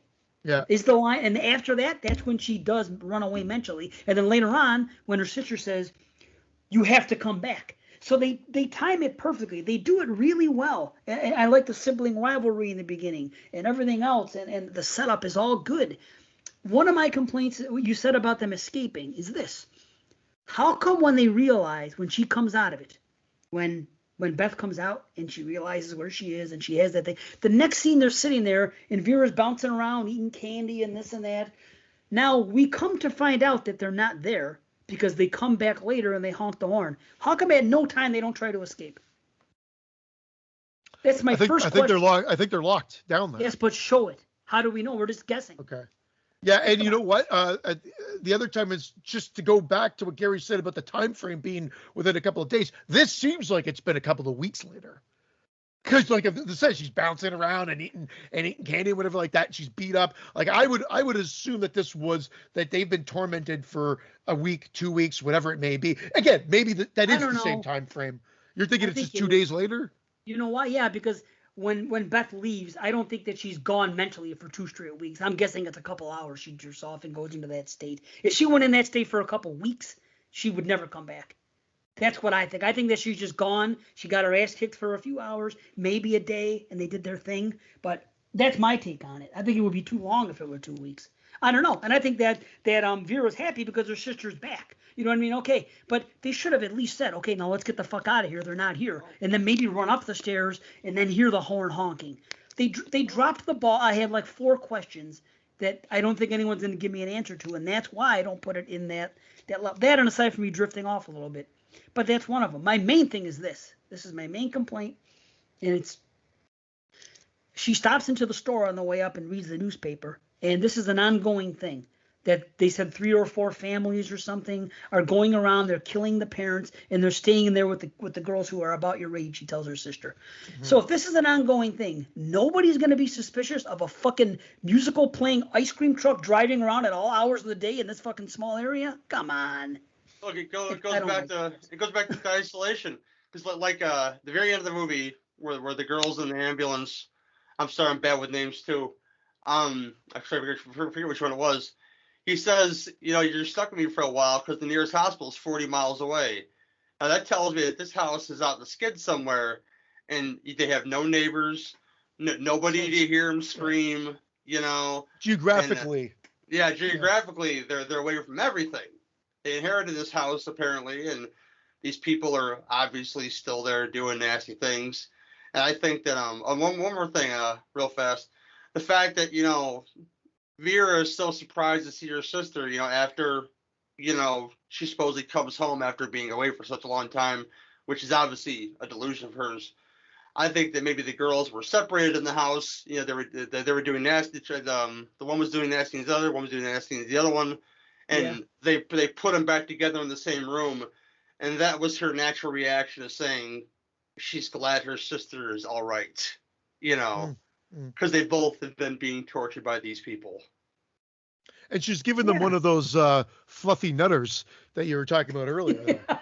Sorry, Gary, you weren't there. Like, I don't know what these things are, but Dave was talking about them before you came on, and she's stuffing marshmallows into her mouth. Like, okay, one marshmallow at a time. I'm going to die over here. But you brought up a point. So geographically, I think Gary hit it. It's spread out all over because that hospital was a ways away, for sure. And do you think it was an automatic target that they were already casing them out? Or do you think her giving them the finger, waving and then giving them the finger is what triggered them to attack them? Because when you remember when that brute is dragging them to the house and you see the other guy with the hair and he's just giving her the finger back. I love that. And it's such a great shot. And I'm wondering, like, if she just waved, would it have been gone or were they already done for? Oh, maybe. Wow. It happens in so many horror films, that thing, like the douchebag college guys in Texas Chainsaw 2, would Leatherface have attacked them if they weren't fucking with them, Yeah, you're right. Playing chicken on the highway. Yeah, exactly. I don't want to think that's the thing, but I'd imagine that's a thing, because they obviously noticed them, like, ooh, fresh meat, if you will. So they could be combing that highway for fresh young meat to play with and dress up as dolls. And I'm so glad they didn't go to the range of, hey, let's make Dollface Man a franchise, because hey, I don't know about you guys, but I'm not excited about Terrifier 2. I'm just not, I am. I definitely am, because I want to see what they're doing with it. I just don't know when it's coming out. I thought it would have been this Halloween, but I've not heard any news. They just take things sometimes. They take them to extremes. Even the Halloween thing, I can go on an hour rant about how much I don't want to see Halloween Kills, It's like the last thing on my list. Let's put it that way. It's funny, Gary. I'm a fanboy through and through. I can't wait to see it. But I hear you. I get, yeah. One of the most inconsistent franchises that ever was, and there's flaws that I can't ignore, like my love for certain ones. And you know what? We're starting over again. Hey, we're starting over again. Hey, we're starting over again. The fact this one's kind of one and done, and they're not taking, hey, let's make Dollface Man a thing, and I don't think they ever will, and that kind of makes me happy. Well, they're dead, aren't they? Aren't they dead? They're dead, yeah. They can't. Well, when he comes out and fires the gun at the cops too, like that he just looks creepy there. He looks creepy, and then when he gets shot, and the wig slides off. Well, Dollface Man had a son who lived in Waco, Texas, and now you have Dollface Man. You could write the sequel. You could write the sequel, Gary, if you want. Yeah. I don't want to. Yeah. He'd seen it in another Ghostland. There you go. That's good stuff. I enjoy it. I do enjoy it. I guess that does help me a little bit. I guess if there's a pending investigation and they're not in the exact same city, maybe they wouldn't notice an ice cream candy truck driving around at night. I guess that helps a little bit. So that's good. I'm just asking questions. If I get answers, then guess what? Then I'm satisfied. If I don't get answers, I'm gonna have an issue with the movie. So that does help. My other question is this. Maybe you'll help me here. Actually, there's two, but one of them, there's that one scene when the girl's tied up, literally tied up to the bed. She has cuffs on her fucking. She cannot move. Okay. Her sister walks out the room. The door closes and she can't get in. Who the fuck closed the door if the girl's tied to the fucking thing? This is what I'm trying to figure out. Again, this is in the future. That's not a real reality. But I'm saying us as the viewer and Beth as herself watching this happen, what are they thinking? Because even when she comes out, you see her throwing herself around on the top floor by the stairs. Giving herself the old Fight Club. I think it's just unfortunately one of those realities because things are crazy and it's not reality that they're just bending truths there, and I don't think there is an explanation. I really believe that that's probably what they're going with there. It's my smallest nitpick. It's not a big deal, but it's still something as I'm watching, and I'm like, well, if you're watching the movie the first time and you don't know the reveal at this point yet, wouldn't you be saying to yourself, well, what the fuck? That doesn't make any sense. You know what I mean? I just don't like to do that to the viewer. But either way, and then the last one is this, and this one kind of really bothers me. When she does that scene with Dollface Guy and he picks her up and she pees and everything else and yada yada, and she's able to be smart enough to stab him. She hits that fucking thing. Mm-hmm. She stabs him. The motherfucker reacts. He's hurt. He goes over to the other dolls. He collapses on them. At no time does she try to escape. She just sits there. Literally for like fucking 90 seconds. It does nothing. So what? Are you trying to tell me she stabbed him just to make him angry and sit there? Or was it a means to escape? That's what really bothered me. Didn't even run out the door, nothing. Is this before she hits him with the typewriter? I don't know. It was the first thing she did. Remember when I know she stabs him and he drops him in pain. But yeah, there is a little bit of play. It didn't bother me obviously because I don't have that same. I can't help it. When I see somebody in a movie fucking hurt the baddie and not do anything about it and then just sit there, I'm like, well, I don't like it. I think, and I'm shooting fish in a barrel here, that since it's supposed to be in a short period of time, all this trauma that they witnessed their mother being murdered by these people, they've had all this stuff off screen that you haven't seen, so you don't know what was done to them throughout this whole thing, except the whole let's turn them into dolls, and this is my thing. Again, Dollface Man Legacy coming soon to Lionsgate Pictures or something. I think that her reaction to her, I don't know, that guy feeling pain for one thing, because he's basically a massive child.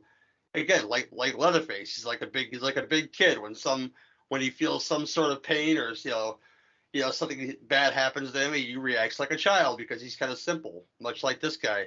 Again, I don't want to do this thing where I go back to Texas Chainsaw every time, but it could be that they're just that immersed in trauma for that short period of time that once they have the upper hand, they don't know what to do with it at that point, you know.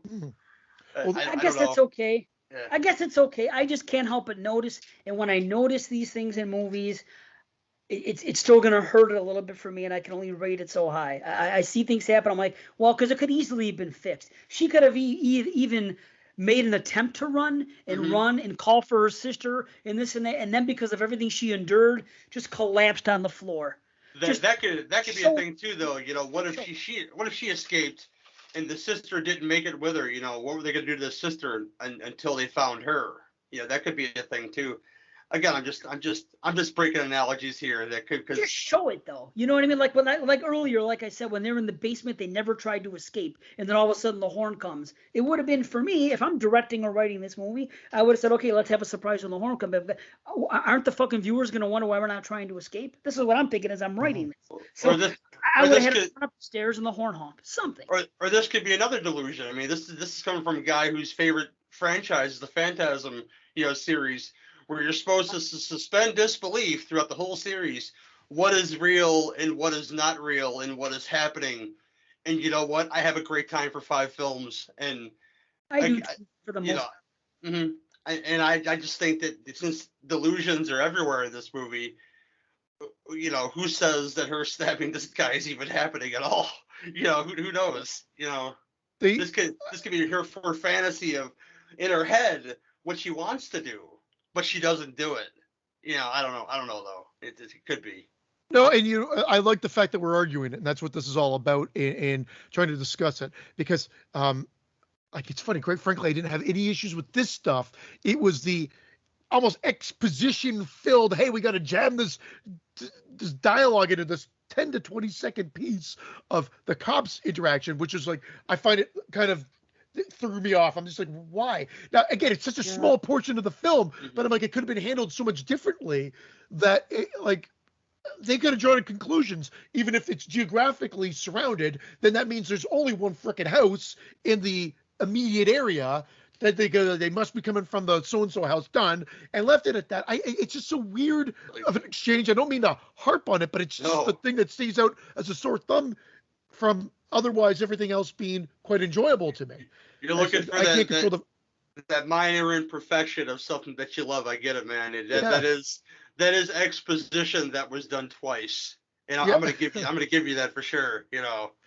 And it was just and that's it. And the fact, like, I can't control it. It's an unfortunate reality, but you don't want anybody getting hurt. And the fact that she was a younger girl, 20 years old or whatever, 19 years old, getting hurt and scarred, that's permanent. It's just stupid. But I'm not gonna. I can't judge the movie on that. Sad. That's just the reality of the situation. I mean, just a shitty thing to have happened. Christian's like, come on, man. You took the hog on revenge. You left that shit in, man. Come on, man. But there's some good things too. Hog. There's good shit. I like that one scene when she does the same thing that the monster does to her at the one time when she comes out of that fucking thing and scares him. You know what I mean? And then later on she's covering up. They go back to that thing a couple times. She does it the one time when she comes home to visit her sister, and then it happens to her, and then later on it happens again. Then she's hiding in there with it, trying to shut it up, covering up its mouth and everything. And then at the end, Dollface guy trying to fucking pull it apart and all that. And at first I was going to nitpick it and say, how come this guy's so strong and he can't rip that thing off? But I think it's something that big could have like giant coils below it or something. And so I didn't even bring that up as a nitpick. But so I do enjoy a lot about it. And the makeup effects are good and everything else. I just have these small things and I seem to drift off a little in the middle a little bit. Now Martyrs was exquisite. There's nothing I could say about that movie where I'm watching it and people are locked up and I'm thinking, well, you had an opportunity here to do this, or how come this, or how come that, like I've done 3 or 4 times. I don't have those issues with Martyrs. Therefore, it's a 10 out of 10.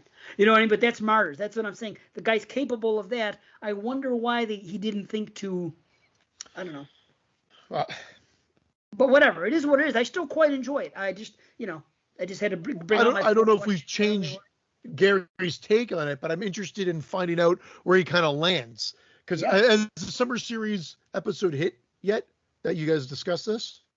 I was on a round table. I wasn't big on it on the round table, but for doing the ratings now, I was much bigger on it this time around. This year because I didn't have to cram so many films in with it, and maybe that has something to do with it because I does. tend to cram for homework quite a bit when that happens, and I watched a lot of films during that time period. And I think during the first time, the Texas Chainsaw comparisons kind of really bugged me more than it should have. But this time around, I'd give it a 7 out of 10. If I watched it more, I think it might go a little bit higher than that. But I think 7's where I'm at. It's not perfect by any sense of the word, but it leaves you with a lot more questions than answers. And I like films like that do that. Like I said, favorite franchise is the Phantasm series because of that. It doesn't explain shit. You just have supposed to guess. Oh, is this real? Is that real? Is this an illusion? Is this an illusion? In case of Phantasm, you know, giant fly coming off of Mike's head. Why is it there? Why do you care? You know, it's just kind of there. This is something he's afraid of probably.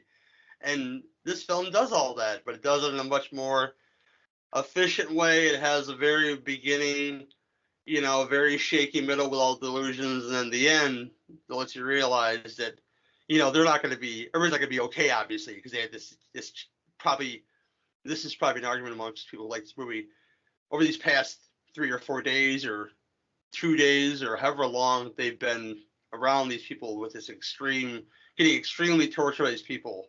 And yeah, it kind of ends in a way to say, you know what, no sequel, and you know what, these girls are fucked up for life, and that's it. So 7 out of 10, I think, is an accurate score for me right now. So it might go up high later. And it can, because that's what happened with me. I gave it a 7 the first time I watched it. Then when I watched it for Summer Series, I didn't announce my rating on the show because we don't need to for that. We just we ranked them all in the 30. And I'll be honest, it was my number 30. It was my least favorite of all the 30 movies. But they're all powerhouse movies. A lot of them are. So I still came up a little more. I was like, okay, 7.5 is what I officially gave it. Last night watching it and our discussion today, I've come up again. I don't think I'm going to come up any higher than this, but I still quite enjoy it. I think it's very clever. I really like what they do with when we get that reveal. It's played pretty much perfectly in every way.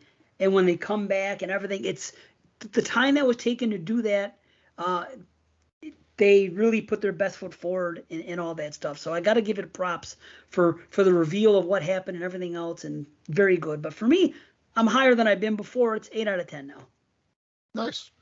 And I love the movie. It's one of the ones I've watched the most, with Hereditary, Midsommar, a handful of other ones of the last decade that just seem to be on my rotation more so. And I can't remember where it was. I figure it was about a 9, maybe a bit higher, but I'll say I'm 9.5 on this movie. I won't give it a 10, but I do love the movie. I'm a huge fan of Martyrs. It's my favorite horror film of the millennium.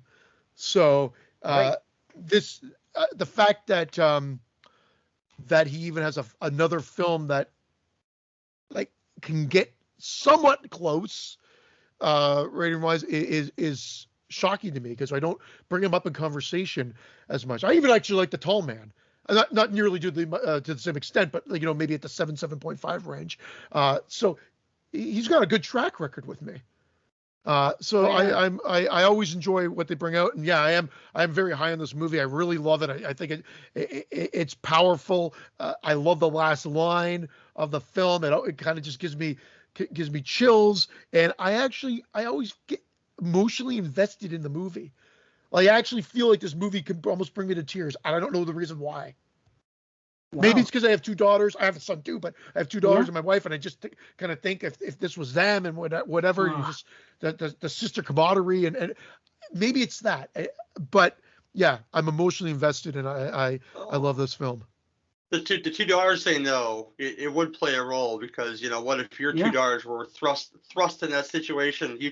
Frankie, you know, what if she was just thrust in that situation? You know, I don't have kids, so I give a shit about my. No, I'm playing. No, I know lots of my friends who are parents, and they watch horror films, and they watch them when they're younger, like Pet Sematary, for example. Watch it when you're not with child. You watch it when you have a child, and that scene hits. You know, you wonder what would happen if that happened to my kid.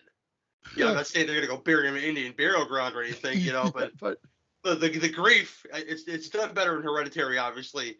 The grief, you know, to handle that situation would be astronomical, and I couldn't even, you know.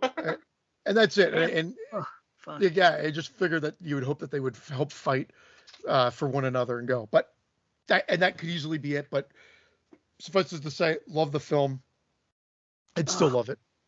Right on. Well, we have to go. I have about a fucking million things to do in 45 minutes. I have to sweep the kitchen floor. I have to fucking stir the sauce. I have to make 2 pizzas. And I have to leave the house to go to a pizzeria to get a fucking slice of pizza.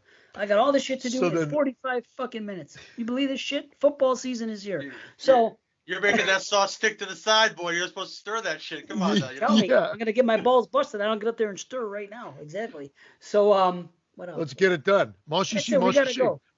Gary, always a pleasure to hang out with you, my friend. Yeah, definitely. Thanks for joining us. Yeah. Awesome. Yeah, really. Definitely. And even though Brandon wasn't here, we still managed to get a pretty fun show. It was Three's Company with Larry instead of Jack, but it was still a pretty good episode. Gary was our Larry, but he was Larry good. Gary, yeah.